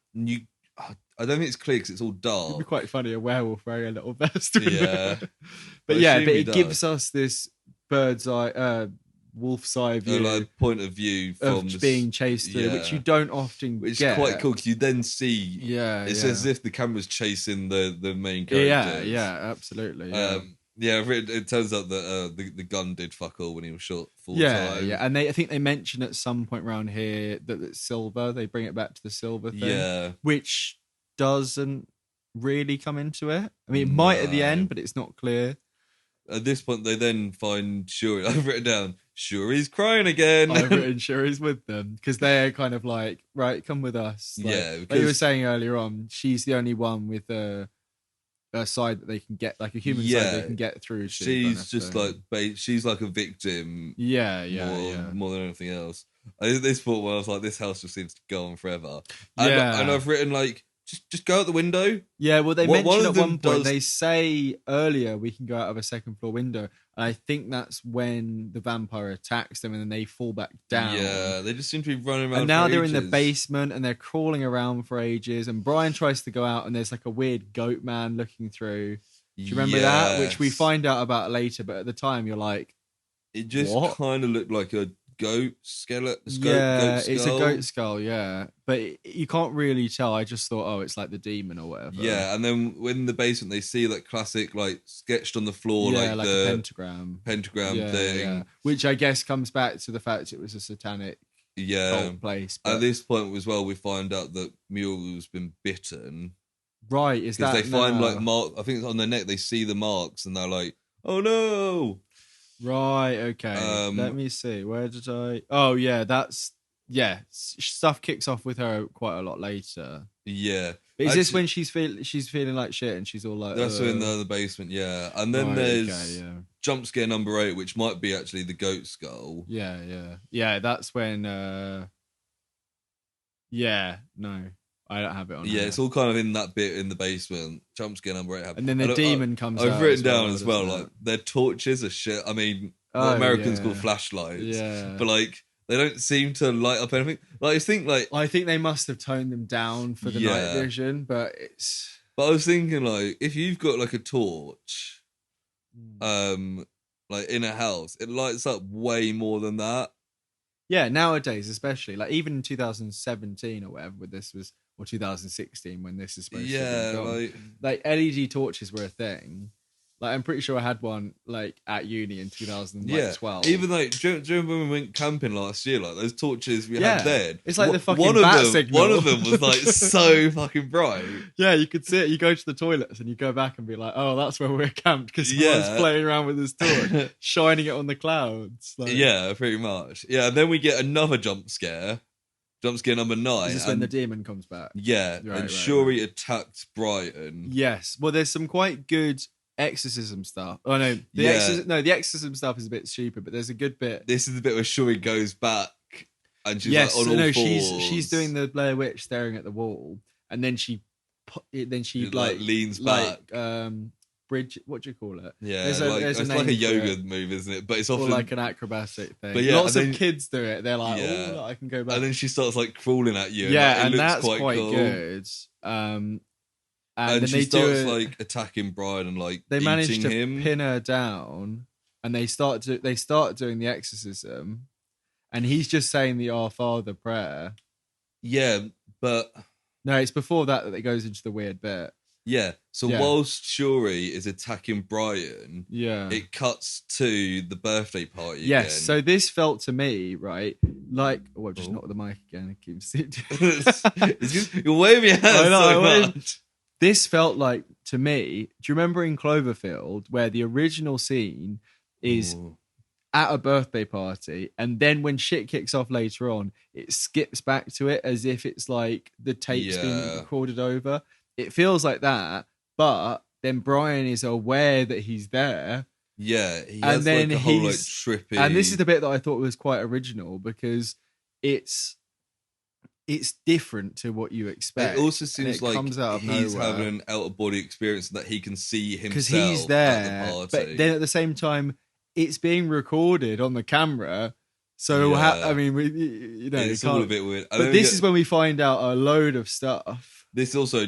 quickly jump scare number 10 because he looks down and he looks up and suddenly everyone at the party has demon. They've all got demon faces. Demon faces staring at them, and it's like, fuck, that got me. That one got me. I was like, that's quite scary. And then he's walking around, and there's loads of people who are like his like ex-addict friends. Yeah, and they're all like in the process of shooting up, and they've all got like. I think it turns out a lot of his friends died. Well, it turned out he sold a bunch of drugs to his friends, and 4 of them died, and their names are the ones that he's got tattooed the initials on his leg. Oh, yes, of course. I'm pretty sure anyway, because we hear their full names. Yeah. And I'm pretty sure it's like SRJB, and that's that's what I just put together literally on there. That's pretty good. That's quite good. And this is why he's got such a big complex, he's got such regret about it. And like it's a big part of this bit is him facing his sins. Yeah, because the demon is saying you're a sinner, and he's going, I didn't mean to, and all the people he killed are going, well, all the people who died as a result of his actions are saying it's your fault, and he's going, I didn't mean to sell you that. It's kind of like like you see it in films like where someone's about to die and they have like a 20-minute bit in the last second of their life where they're like kind of making peace. Yeah. It's kind of like that. But it's the demon is trying to get under his skin and maybe take him over. We don't really know. And it's kind of taking the piss about... Is it talking about his faith at that point? I don't know. That might be they kind of mock his religion. Yeah. And he's got this survivor's guilt, basically. And then it comes back out. Does he conquer it in that bit, kind of? Yeah, so like he starts saying the prayer and the demon's kind of mocking. But to get him out of his thing. Yeah, does he say it in there? So yeah, he starts saying the prayer and the demon mocks it, and then it cuts back to the house and he's finishing off the prayer. Yeah. And it's kind of like fucking I think the demon. He's like shaken out of it kind of thing, isn't it? Yeah, and she says like, finish the prayer off. And he finishes the Our Father, which I don't think is going to I think it's just the most like normal prayer in the world. It's kind of stupid. And like he ends it with like Amen, and then the demon kind of like but it doesn't go out. It goes into Muriel. Yeah, and then it's like jump scare number 11. Which is Muriel's then possessed and starts being all and the freaky. Demon says that it's Baphomet, and then there's like, I've written here, it gets a bit Christian. I'm not really sure what I mean by that. I think he does he do another prayer to get rid of it? There's a cool shot at that point where they're like, where because they basically kill or like attack Muriel when she's a demon, but you see it. No, see, that's Shuri. Oh, is it? Because basically, Muriel's like the speaking as demons, like he's coming, and you're like, who? And it's like, well, obviously it's like the devil or something. Like, it's not that. And then they get it out of her, it goes back in Shuri, And then they're like, someone Right, goes, yeah. stab her with the cross. And we're like, okay, you were like literally looking after this girl. And then, yeah, it does the cool. A cool bit where like the Yeah. camera is pointed at the wall and you see the shadows. Yeah, you like see the fight in the silhouette. shadow. And someone's just like murdering I this think girl. partly maybe they didn't want to show Shuri getting brutally murdered because. But it's like, why? Like, up until this, I mean, maybe they were like, we just can't anymore. Yeah. But like, they were I trying to think protect it might this just be girl. like a cool another way of seeing it. No. I just mean like, why did they decide to fucking stab this girl to death? I think they've had enough of being possessed. They're like, it's just gonna go out. But then surely it would just, yeah. Muriel tends to be okay, and I've written, "Where's Jamal? Oh wait, no, he's possessed." Yeah, but now Jamal is missing, and then no, he's not possessed. He's turning into a werewolf. Yeah, because he's got like a bit of a weird face, and he's like in the corner, like. I've written at this point as well. I wonder when Devon will be possessed. Well, yeah, it's not long to go. And I said at this point, why is everyone still holding their cameras? Jamal got, and Steve appears as well. Then Steve appears running from Steve, and then Jamal's like, "Fuck." Jamal's like, just go, and then he kills Jamal off camera, or kind of on, like he kind of grabs him. Again. Muriel like spits blood at this point as well. There's a bit where the werewolf's like looking through the door, like sniffing at the crack in the door, and you're like, why isn't it just not just going through? And it's like kind of a jump scare, but like it's a bit. Yeah, it didn't really it wasn't. I super haven't effective. included. I wrote, God, Muriel is so fucked up because she's just lying on the floor, like throwing up, and she says, "What's happening to me?" And Devon goes, "You're dying." Yeah, and then there's this whole betrayal that comes out of nowhere because I think Brian is with Jamal maybe still at this point because he doesn't see this, and then Devon does he kill Muriel like off screen, like kind of she's in the background? Yeah, so like he says it's like part of the plan. He's coming, and he says it's part of the plan. Or the goat demon appears, and then you see that Muriel's dead. Right. Okay. And then we got that. Oh no, I've written demon goat man. Oh yes, right, yes. And then jump scare number 12 as Muriel then comes back and attacks Brian. I've got written here Muriel because I didn't go back and change it when I realised I've written Sheila throughout all of my notes. And my consistency spelling Brian is really all over the place. Like, why and I? Despite the fact that I've got a family member called Brian. So she's a vampire. She jumps on Brian. He has to kill her, but he stabs her in a really weird way. Like I guess it's just for the practicality of filming, but it's kind of like from behind the head. Yeah, I've written here again, fucking massive house, because like he's doing a new bit. Now. You can't like really explain the geography of this house. Sorry, I just read my next note. Brian is looking over her body after he stabs her, and he says, "I'm sorry I couldn't save you." And then it just shows her, and I've written, "She is so weirdly melted, lol." He's trying to have this nice goodbye with this girl that he's like in love with, and she's just like this. What did I say earlier? Melted husk. Yeah, wet husk. Wet husk. It's so gross. I'm sorry. Yeah, it really is. At least you didn't say like moist husk. That would have triggered some people. Moist. And then at this point, he gets chased by Steve. Steve appears, and I can't decide whether it's a cool shot or a bit dumb, where like Steve attacks Brian and he falls backwards out the window.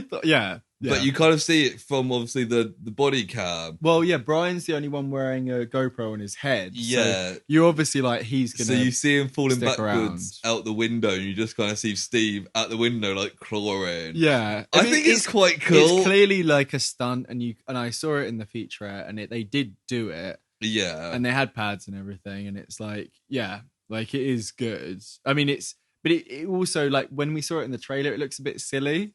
Yeah, that's the thing. Like, that's what I was like. It's quite cool. I just don't think they've quite pulled it off.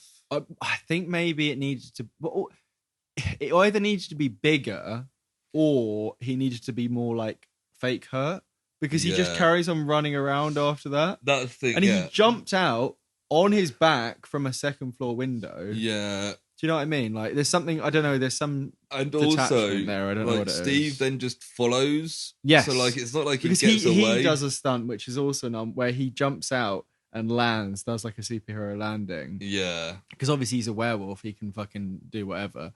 He jumps out, and then then there's a pursuit through a forest, which is quite good. Yeah, they go through, and it's like it's all kind of focused on Brian at this point. Yeah, because everyone else is, and it's like, well, obviously you're trying to outrun a werewolf, like you're probably not going to do very well. Jump scare number 13, which Yeah. is Steve, like at some point in the forest. Is that when he's up on the thing, like on a rock or a tree stump? And then it's quite cool because he jumps at Brian. But he goes into a house, like a random house that's there. Is this bit?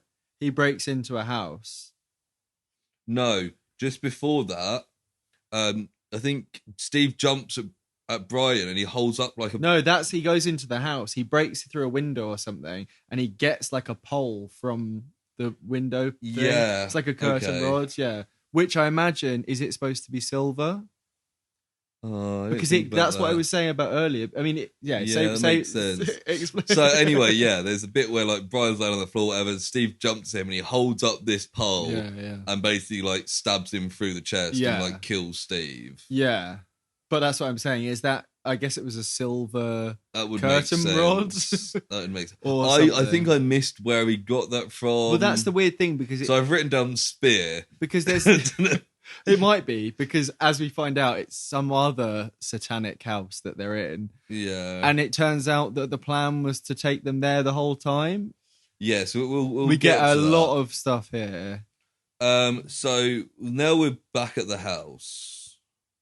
Are we? With Devon and the Goat Man. No, that's here. That's in this house. So is this a different house? It's a different house that's somewhere else. That's what I mean. I thought they went back to the same house. Maybe he ran back round. Yeah. But no, this is the same place that he kills the werewolf. Devon just walks in and is like... practically. Yeah. That's why I think it's the same house, because like they've gone back to where Devon and the Goat Man are. Right, okay. Because I thought he just went to a different house and it just happened to be that Devon and the Goat Man are just there.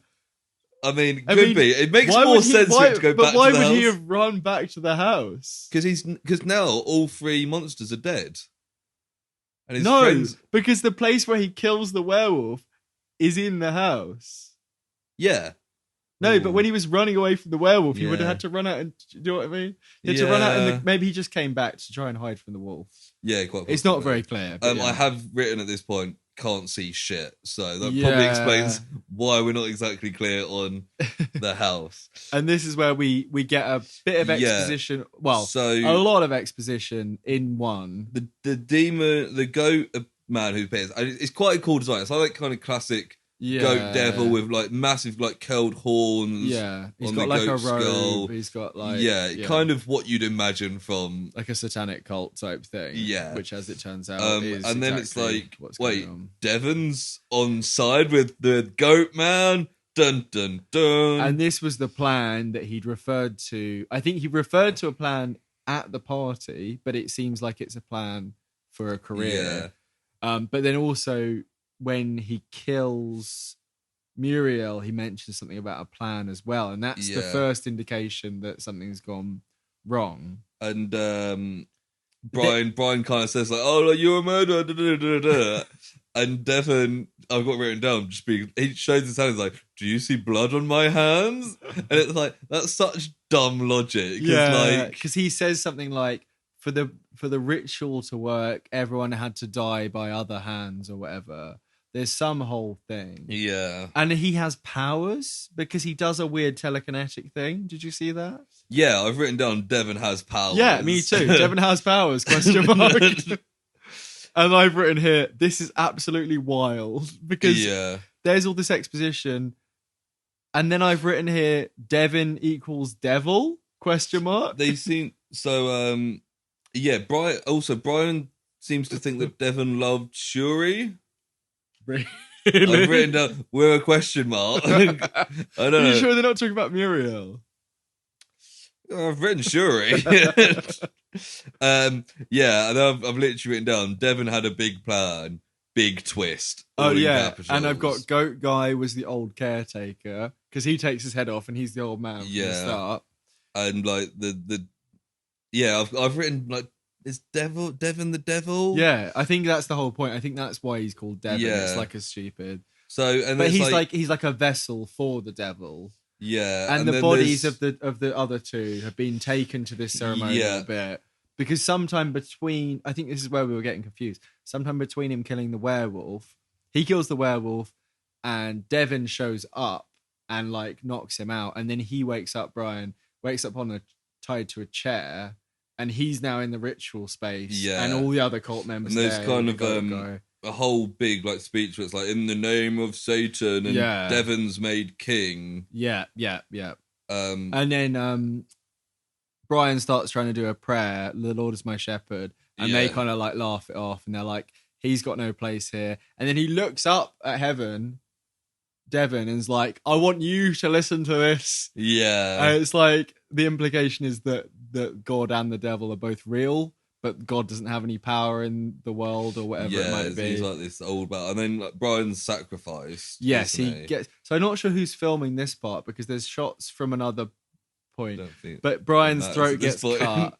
And they're like, Antichrist cometh. Oh, and at one point during this ritual, Devon's eyes go black as he's kind of being taken over or whatever. So turns out Devon the dick is more than just a dick. He's not just the cunt. He's like the devil. Yeah. He's the supreme dick. The supreme. And then I've got jump scare number 14. Final one, because I think that's like it kind of fades. It's that, and then it cuts to the credits. Yeah, so I've got stereotypical found footage ending because it's building up to this big thing, and we don't really see it. What's the jump scare? I think like it's a devil thing again. Yeah, demon thing. I think it like flashes up on the screen. The same fucking demon thing again, probably. Yeah. But that's a different demon. I think it's. I thought it was like the goat skull, right? But the demon that's got Shuri is a different demon to the demon that they're trying. Yeah. That's the devil, is the implication. Yeah, the Shuri's demon is just some guy. Fucking hell. There's fucking demons coming out of the walls there. Yeah, so the ritual's like the last bit of the film, then it cuts the credits. I quite liked as well, during the credits, it showed all the monster attacks. Yeah, it's all like the scary highlights, which is quite good because, like we were saying earlier, as much as we bragged on this film, the creature effects and lots of the stunts and stuff, considering the budget, that sounds like a real caveat. But, I think they're even without the budget, I imagine maybe 4 or 5 times that budget, 10 times what you said, would have still been effectively all the bits it shows you are really good, for what it is, and clearly they're quite proud of all those monster attacks. Absolutely, and so they should be, and it was good. At the time when it started showing up, I was thinking, right, are we going to see something new here? But I kind of immediately warmed to the idea. Yeah. Right, it's a greatest hits of the film. And it was quite nice as well for a film that's like tried to be scary at the end. Once the credits, you kind of relax, and then you can actually be like, oh yeah, that was quite good. Yeah. Oh yeah, I like that. Especially the vampire. I feel like she didn't get much play. The other two, it's either like, in a good way, either like cool ghost demon stuff or like cool werewolf stuff. Yeah, where he's running through with big prosthetics on, clawing at the walls. It's all like we were saying, the first person view of found footage is very suited to those two, especially. Yeah, definitely. And like I said, like they've clearly been like, we've done a fucking good job here. Here's our favorite bits of the film for the credits. Yeah, which often you don't really see. No, I would have been more. I would have expected more, like maybe a little bit that indicates that someone's still alive, or do you know what I mean? Yeah, or like someone finding the footage. That's kind of more what. But that's normally such like see. A trope, isn't it? Finding the absolutely, footage. and like the way it ends with like, oh, Devon and the devil. Devon devil. It all makes sense. But it kind of makes sense. Like if this was real, Devon would then destroy all evidence, surely. Yes, I mean the implication is that he's taken over the world or something like that. Yeah. It's a bit like I don't know. So whereas most found footage is found footage, this isn't found footage. It's the footage at the time. Yes, so we're seeing it as it happened rather than looking back on it. Yeah, pretty much. Yeah. Speaking of that, the security cameras don't come into play at all, do they? No, I didn't think so, because think- you mentioned it, and I Yeah. earlier on with the introduction of the old caretaker guy. Yeah, they could have used them Because for some of that's what makes the difference with these kinds of films, really. Because having the break, even like you remember Chronicle? Did you see Chronicle? No. Oh, it goes to bits of security cameras, cell phone footage. It switches between them, which is a bit of a logic leap, because, like you're saying, someone has to collate these footages afterwards. Yeah. But it gives the filmmakers freedom to do different angles and have wider shots, and even like if it's just like outside footage, even just the werewolf running past chasing Brian, from a rooftop perspective. So we could have seen like him landing out of the window. Yeah, they could have done that, and then cut to the CCTV and him kind of like crawling up and Steve jumping out and see the superhero landing from the CCTV. Yeah. And then they both run off into the woods. It just seems. Maybe that was something they were intending to do, because it seems silly to include the... Yeah, although thinking about it, if it got to that point in the film and then it done that, your first thought would be, is somebody else watching I this? think the only way... What they'd have to do to set that up is to have, like, a doorbell camera, CCTV at Brian, something like that, earlier in the film. Because maybe just them, like, unpacking their stuff. And or packing the car, having a chat, and there's a shot... Maybe the conversation with Muriel and Brian could have been while they were packing instead of unpacking. Yeah. And it was shot from a doorbell or from a... Do you know what I mean? Then they could have introduced the idea then. Or even when they first mentioned that there's all those cameras, quickly show a shot from there. That would make sense, wouldn't it? And then literally have that same camera angle for Steve even if it's just Brian. the one, because it just adds... we're getting nitpicky here, but it adds an extra dimension to it. And it gets, you can show off the full body creature effects as well. Yeah, can't you? yeah. Because maybe that's why they didn't. I think he's got a full suit on though. Do you think? Yeah. I'm pretty sure in the behind the scenes they did a full body thing. Maybe they just didn't think it looked good enough. Yeah, I mean, it seems like it would have been included. A lot. Maybe the cultists were just using it to spy on them and figure out what was going on. Yeah, that's not really explained, is it? You can't just assume that without any kind of hint. Yeah. But like the kind of artistic talent for these kind of films is always like how to make the most of your limited budget with kind of camera angles, how it's shown and all that kind of stuff. And all in all, I think they pulled it off pretty well. I think they did a really good job. And I think that, with an extremely limited budget, I mean, they got some investment through that trailer that we saw, the initial trailer. But yeah, with their limited resources, obviously we can sit here and say, could have done that. But especially on that budget, they filmed in the mansion for 10 days, they said, which is 10 nights effectively.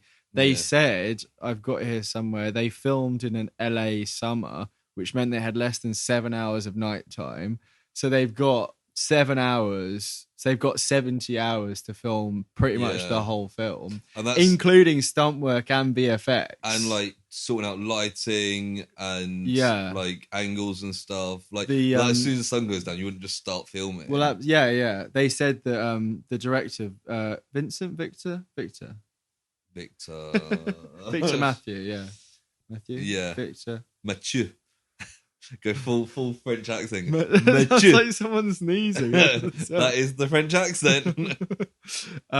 He said that, I'm trying to find it now. I need to see what his name. Yeah, hang on. You've got it there, have you? Victor. It is Victor. He said that they storyboarded everything to like a T, which really helped. Because it meant they knew the shot order, they knew it was meticulously planned, which meant that they could get it done in the 10 days, because otherwise, they would. I mean, I think they eventually had to come back for reshoots because of certain reasons that I'll get into when we kind of move into that. You always do, don't you? But yeah, overall,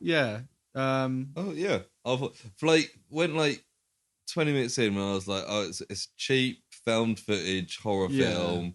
It's gonna be like the other 1,000 cheap found footage horror films. Yeah. By the end, I was pleasantly surprised. Yeah, I'd agree. I'd absolutely agree. So, as I mentioned earlier on, I have a couple of notes here about skinwalkers in general. Yeah, of course. Because as the film depicts them, skinwalkers are pretty much werewolves, but in actuality, they are Native American or Navajo shapeshifters. So it is specifically a Native American It is thing. specifically Native American, even more specifically Navajo, which is why they mentioned it. Right. Which earlier on you said, "Oh, you don't need to mention it," because actually That makes sense. it is very specific. Look at me being uncultured and unknowledgeable. And the Navajo word, and I'm going to potentially butcher this, is something along the lines of Nadlushi. How are you spelling that?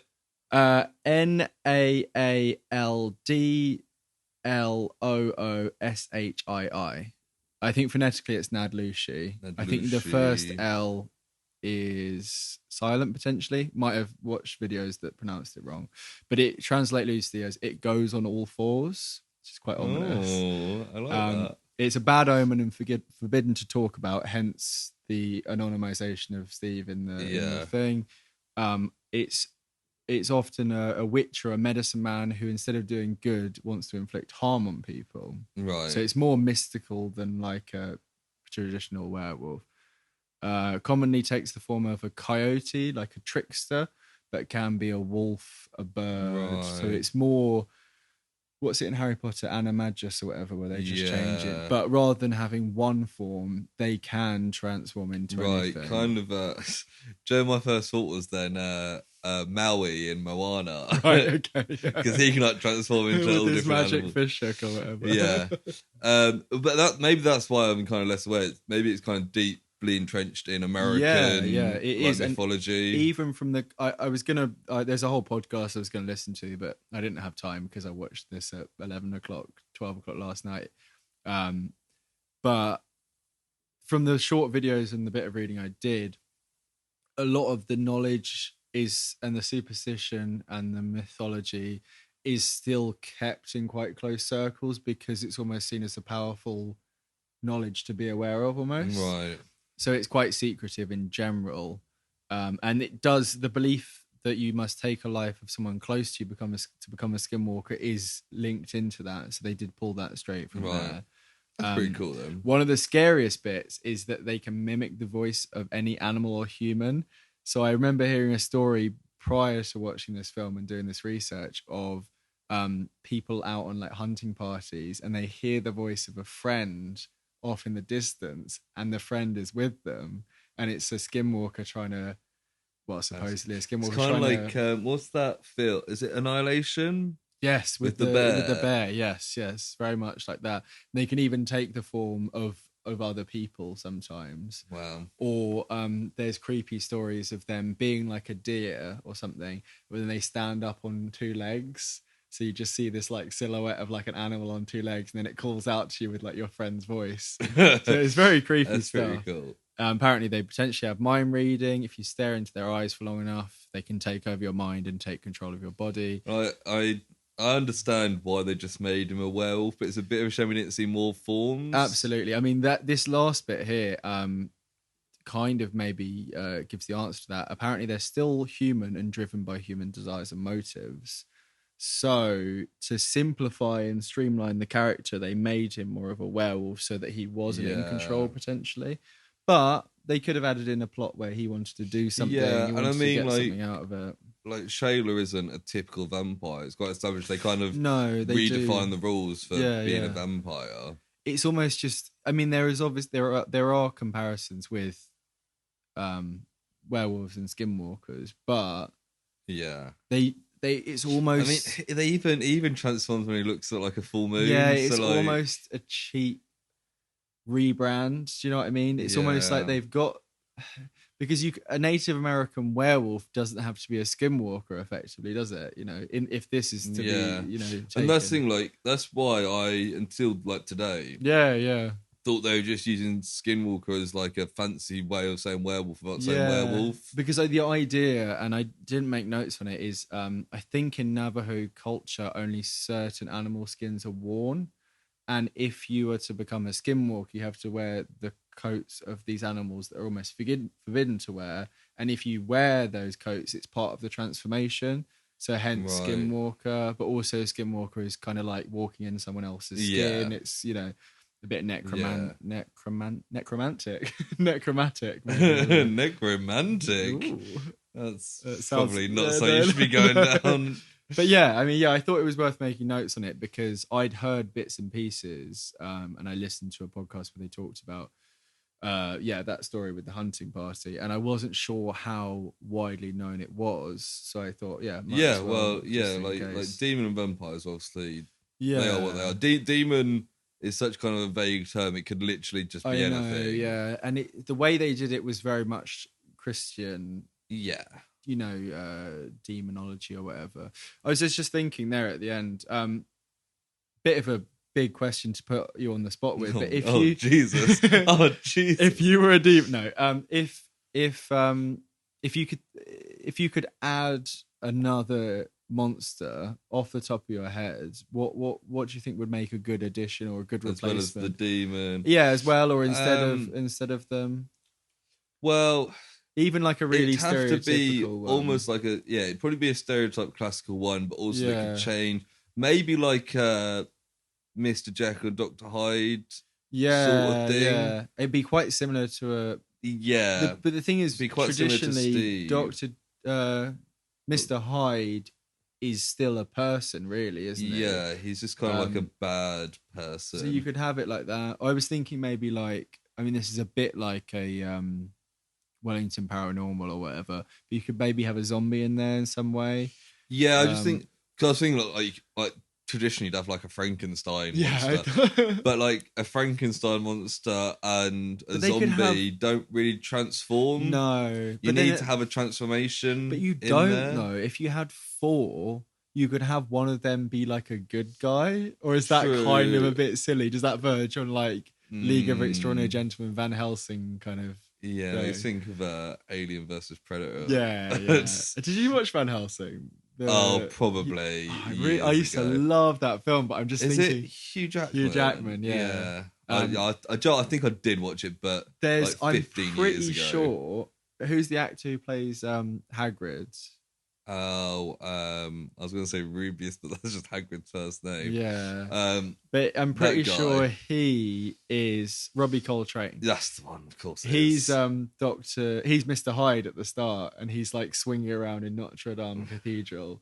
It's very good. But Frankenstein in that, Frankenstein's monster is like ends up being like, I'll save you, and he's like this weird big guy that's like doing something heroic to. Yeah, I really want. There's got to be something else. Like, I mean, you could do like a mummy, like an ancient Egyptian thing, where maybe they. I mean, that might verge on demon stuff if they're taken over by like a spirit. I mean, you could just do like a ghost. I don't know how that would work. Let's see. Famous monsters list. I'm going to do this. Bigfoot. That wouldn't work. Vampires, werewolves, Loch Ness Monster. You know what? Sirens. You could have some take on mermaid sirens where they come out of the water. Maybe she could be like the seductive one instead, because you know sirens luring people to their deaths. Maybe she gets maybe it starts raining or flooding and it like changes her or something like that. Could be a bit of a reach. Yeah. What is a champ? Oh, it's a American Loch Ness Monster. What if you just had just like a witch? Yeah, yeah, you could do. And you know what? You could have a witch and she could have been tied into the satanic thing maybe. Or she was the one who sets the monsters off by... So actually, coming to that point, so did Devon intentionally set off the monsters? I imagine so. Maybe, but with the lights being turned off by the cultists. I kind of, I mean, you may be right. I haven't really thought about it, but I kind of went with the belief that Devon brought 3 monsters there with the belief that shit will go down and then he'll deal with the afters. And he also did it on the total eclipse or whatever it was. Yeah, maybe so that the werewolf could come in and then the eclipse would go. Kind of thing. And he probably was like, the werewolf will then set off the vampire and the demon. I think he was just kind of setting the pieces so that shit would go down and he could do his thing. Yeah, that's right. I'm just looking on here. You could do like an ogre or a goblin or something like that. Yeah. Oh, like the sort of ogre in like Fiona in Shrek who Oh transforms, yeah, because she yeah. transforms at night, doesn't You could she? do, yeah. Cyclops. You could potentially do. I mean, that's not really. Just the guy with one eye. Yeah, and he's got like some sort of big glasses on, like to cover it up. Yeah. Yeah, yeah. Anyway. I'm now on Japanese mythology. I'm just scrolling through fandom.com. Do you have any trivia for I've got us? a couple of bits of trivia. Some of them I've gone through already. Yeah, all of my stuff kind of came up during. The original idea was in 2012, straight out of college, for the two. I think it was I don't know what his role was, but the director and one of the other guys who was originally gonna play a character in it but got recast.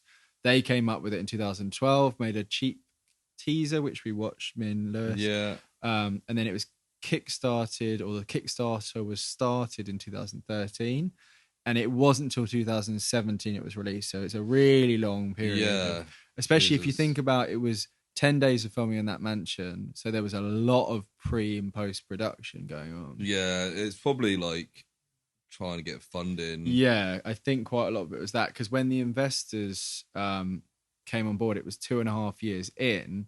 So it was like almost 2015 at that point. It kind of makes me hope that they did earn their money back. You know, we didn't find the box office numbers. You'd really hope so, because they lost. So the original vampire girl was somebody else, and actually no, it was more than two of the actors. Oh, it says some of the main actors. Yeah, then Brian was recast, Devon was recast. I think when we watched it, it was only Muriel that kind of remained. And Jamal was added. Yeah. They started casting a month before shooting, so apparently it was really stressful. Two of the main actors only came on a week before shooting. Jesus. So Brian was really last minute, and I think Devon as well. Devon got recast twice because they dropped out because of family. It makes you issues. think of. Have you seen that Netflix series, The Movies That Made Us, or something? It's like 45 minutes. I haven't watched any of it, but it's quite. The narration editing's a bit weird, but it's quite good. But anyway, when they're doing Ghostbusters, he's got Dan Aykroyd, and he was originally going to have Eddie Murphy and what's the guy who did Blues Brothers with? That was funny.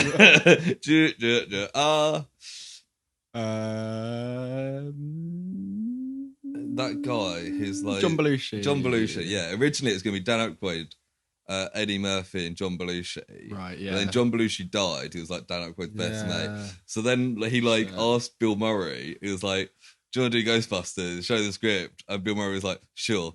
And then went away on holiday, and everyone was like, "Is he gonna turn up? Like, we haven't heard from him. No one can get hold of him." And Dan Aykroyd was like, "He'll turn up. He's fine." Like, that's just Bill Murray. And then on the first day of shooting, they were like, "God, I hope Bill Murray turns up." And then he just turns up on time, having learned all his lines. He's like, "Right, when do we start then?" And it's like such a everyone panicking. Character. It's apparently that's just what Bill Murray's like. Yeah, it seems you hear the stories of him turning up to weddings and stuff. Yeah. Now he's got a prestige about him, like a character. He just can seems just get away with. So because Bill Murray in London, the pub that I don't know if he owns, but it's named after him. That and another place, I think he owns one in New York. He just apparently turns up and does a bar shift every now and then. And it's just because he can literally do whatever he wants. Yeah. So, seems like a cool guy. Yeah, so a bit of a tangent, but it does remind me of quite an amusing story. But yeah, so they, two of the main actors only came on just before shooting. 10 days of shooting in the mansion, 7 hours of nighttime. Mentioned that. 80% of the first person shots of Brian were not Brian. And that's because they couldn't afford to get a stunt double. So the director does almost all of the first person scenes. So they inked on the fake tats, same as Brian. Right. And he did all the first persons, all the running around, getting chased, all the jumping out of the window and stuff like that is all Victor Mature. Which you can notice because he is not as stick thin as Brian.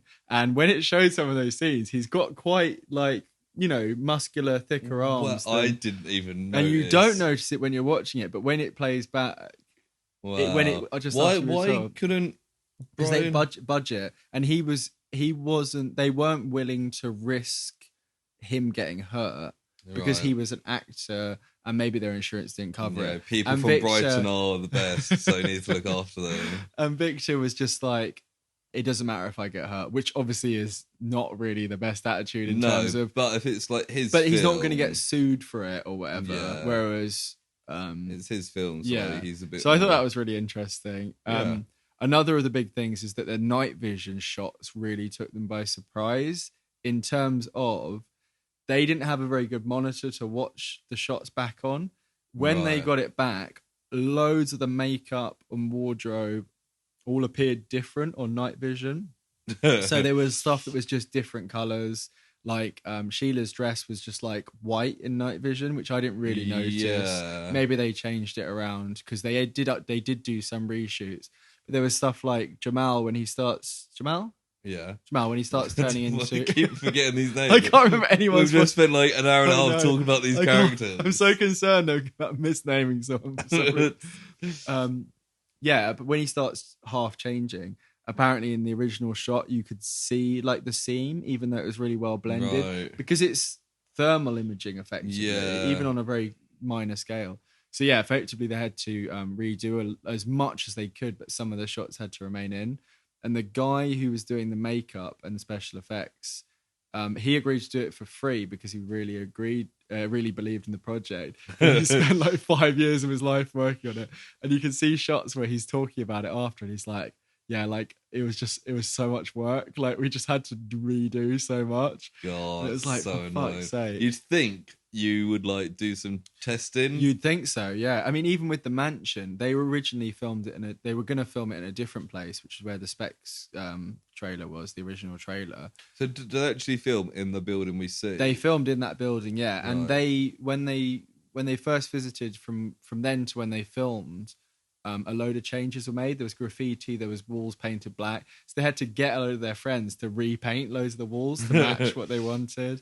And there was like a hole in the basement they had to like fill in and stuff. Jesus. Like it seems like a labor of love in a lot of ways. Yeah. And post-production took 2 years, which is like unheard of for like. Imagine like one of these people that turned up a week before, turned up, like did 10 days, and then you just kind of forget about it. And then like 2 years later, they're like, oh, that film you did. Oh no, literally. So the director did a lot of. Before that, 50% of the dialogue had to be re-recorded in ADR because although it seems remote, there was a road, an LA like freeway was going past the mansion. So loads of the audio picked up traffic. So there's these shots of them just re-watching the clip, all stood around a microphone at different spacings, re-recording their dialogue like a year or two later. Jesus. So it's exactly like you're saying, like they would have forgotten that they practically filmed this film. And the director, to be fair, he does seem really passionate, and he talks about it. Like, and it does come across. It's a well-made film. You can see. You mean the gripe in the mythology is the whole thing with the skinwalker for me. But other than that, like you know, that, like you said about the interesting take on the vampire and stuff. Like there's clearly thought put into it. And stuff like that. The director did a lot of the ADR additional audio for the monsters, which is quite cute. So he was doing a lot of the roars and stuff. There's footage of that. Apparently, on release of the trailer, it was the number one on IMDb. I don't know for how long, but apparently it was. And the last one, which I was going to bring up earlier, is apparently OxyContin makes your pupils constrict, not dilate. That's what IMDb says. It's just one of those classic like drug things that like drugs do this. Yeah, people on drugs have dilated eyes. I'm sure there's plenty of drugs that give you dilated eyes, but like they just kind of assume that. Yeah, I mean, I wouldn't know off the top of my head which do which. No. I'm vaguely aware. I didn't like, even though I knew it was OxyContin, I was like, sure, I didn't really like. I don't even know if it works with sedatives and whatever. I don't know if there's a strict hard and fast rule. I don't think there is. I think different chemicals just do different. Anyway, yeah, that's all I've got there. So do you want to do some ratings? Yeah. See, I don't know. Like, I'm gonna go first this time. Oh yeah, because last time I felt you keep like I was copying me. copying you.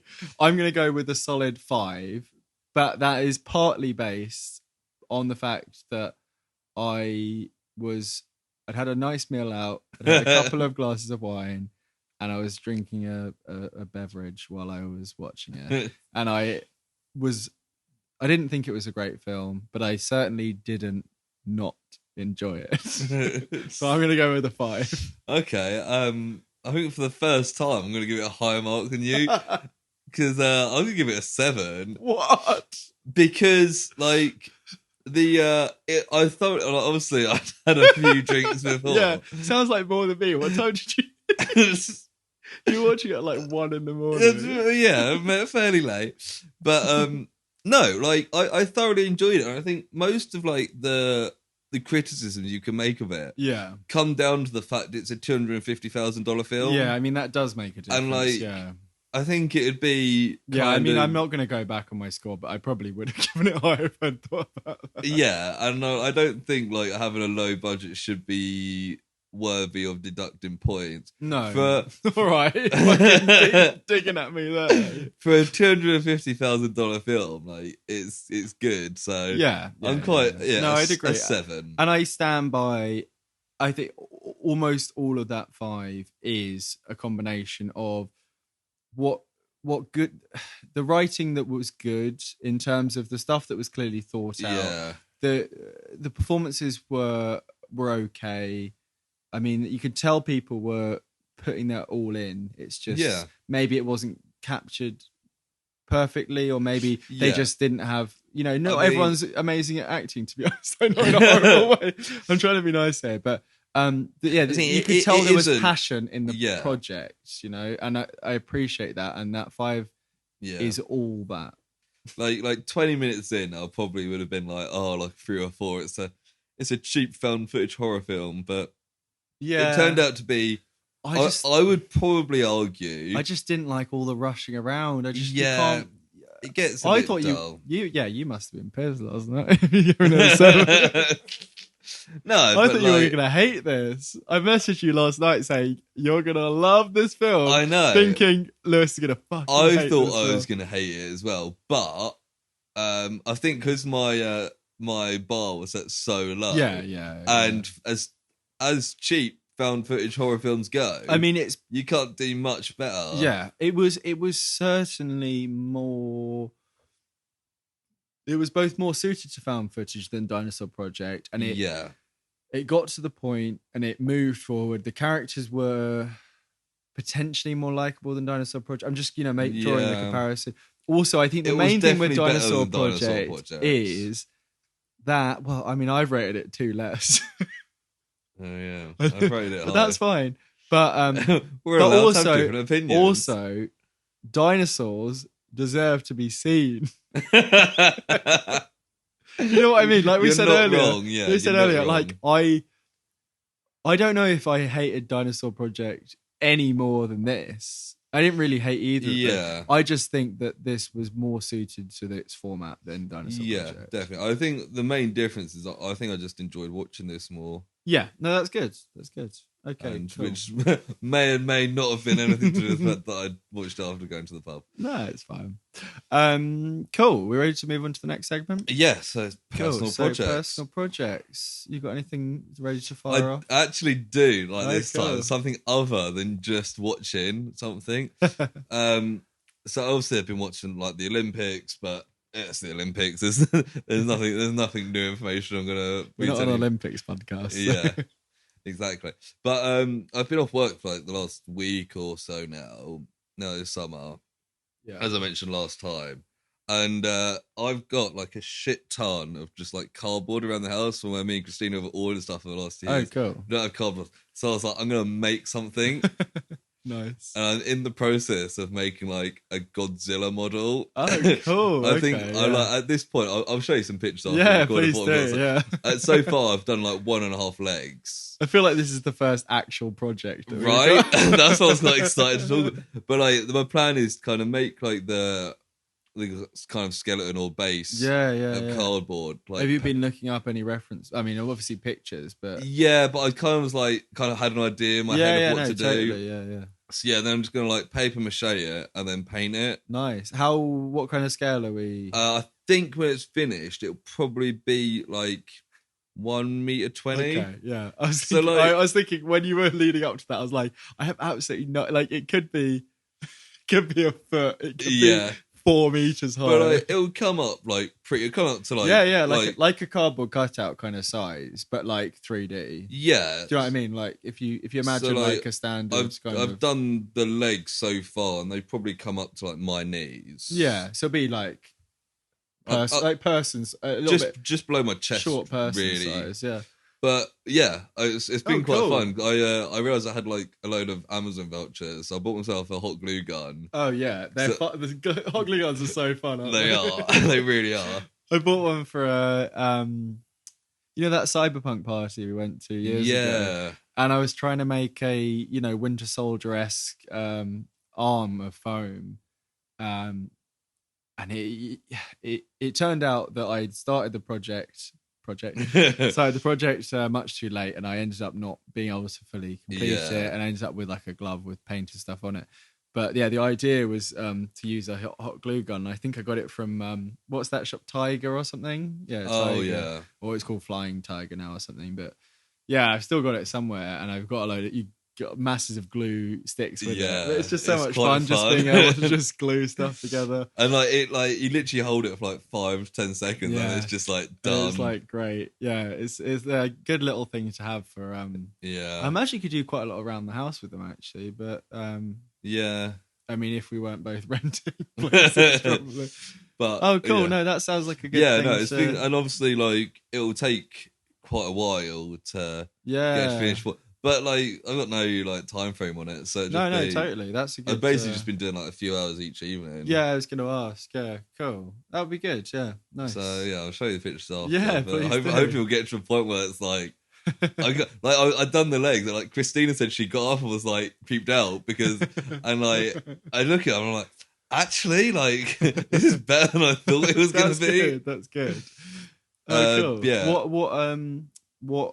What are you? What Godzilla are you modeling it off? So the like 2014 Godzilla. Yeah, so pretty chunky boy. Yeah, like the wide legs. But that's like cool though, because all Godzillas got like wide legs. They've all got, but that Godzilla was a big boy. I mean the main noticeable difference is like the head. Yeah, which I haven't got to yet because obviously that's gonna be very like, it's a lot more like it's a lot squarer than like classic Godzilla as well. Yeah. Actually, on that point, is there anything else you wanted to say? I wasn't going to mention this actually, but there was a new Godzilla anime that went onto Netflix.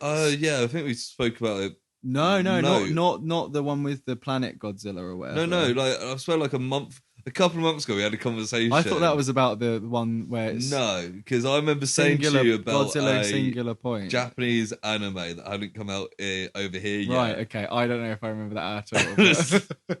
Maybe you had been to the pub that night. Maybe I heard. But no, but yeah, it went on to Netflix sometime over the last week, and I watched the first episode, and I don't really know what to think about it. I don't know if you'd like it. It's very much. I mean, I'll almost definitely watch it because, believe it or not, I'm quite a big Godzilla fan. Yeah, but believe it or not, there's maybe less Godzilla in this than there is in that other anime series. Right, potentially. The anyway. 3 films. The 3. I mean, I only watched the first one, but I didn't really like them. But the first monsters that we see, I don't know if you mind me saying a little bit about it, are pterodons, and within an episode, they've renamed them Rodans or Rodans, like plural. Yeah. So I think it's going to be a more they're dinosaurs or something version of it, which is interesting. Like a realistic. Potentially. As long as they don't say Godzilla's like a T-Rex or something. No, I mean the one shot. So there's a like a Japanese calligraphy, like a big poster painting thing at the start, and you see these pterodons, and you also see what is labeled as Gojira, but it looks like a big monster whale thing. But Right. obviously, I think part of Gojira, part of those words is whale, isn't it? Whale, It's yeah. monster whale or big whale Let or me something. check, because So I yeah, that think is that's where definitely a it's coming thing. from. And from watching the trailer, you seem to see shots of something that looks like Godzilla, but it's done in almost like a Chinese dragon style face. So Right. it's definitely going to be a different take. And their jet jaguar, do you know much about? Yeah, Yeah. is like a piece of shit, like scrap metal thing. So it's definitely like an interesting take. Right. Um, it's very anime and it's very wacky with the characters and stuff. Right. So I don't know how much of that will become a bit The much. name Gojira is a portmanteau of the Yes. Japanese words gorira and Yeah. kujira, Right. which Okay. mean What monster whale? gorilla and whale. Monster. So Okay, it's yeah. like half gorilla, half whale, Right. basically. Okay. Kind of makes sense, doesn't it? Yeah. I mean, they missed out the like lizard part, but Yeah, I guess. And like, but yeah, it I thought. doesn't. But then kaiju is also kind of a portmanteau of those two as well, isn't it? Yeah. But kaiju is like a horrible monster or something. Yeah. Cool. No, but I'll let you know. I mean, I'm sure you'll watch it as well. At Yeah, some probably point. will. I didn't realize I it was think out already. it'll be at least 5 or 10, I imagine. They're 23 minutes or so. So yeah. But what I was actually going to talk about is, and I was going to potentially do an episode on this, but I don't think it really deserves an episode. Is I went to the Eden Project, Of course. a few days ago. Project. When did I go? So it's currently Friday, and I went on Wednesday. So yeah, only a couple of days ago. I went down to Cornwall with my family. We drove all the way down there, spent 5 or so days down there, and booked the Eden Project for the way back because it was an hour back on the journey.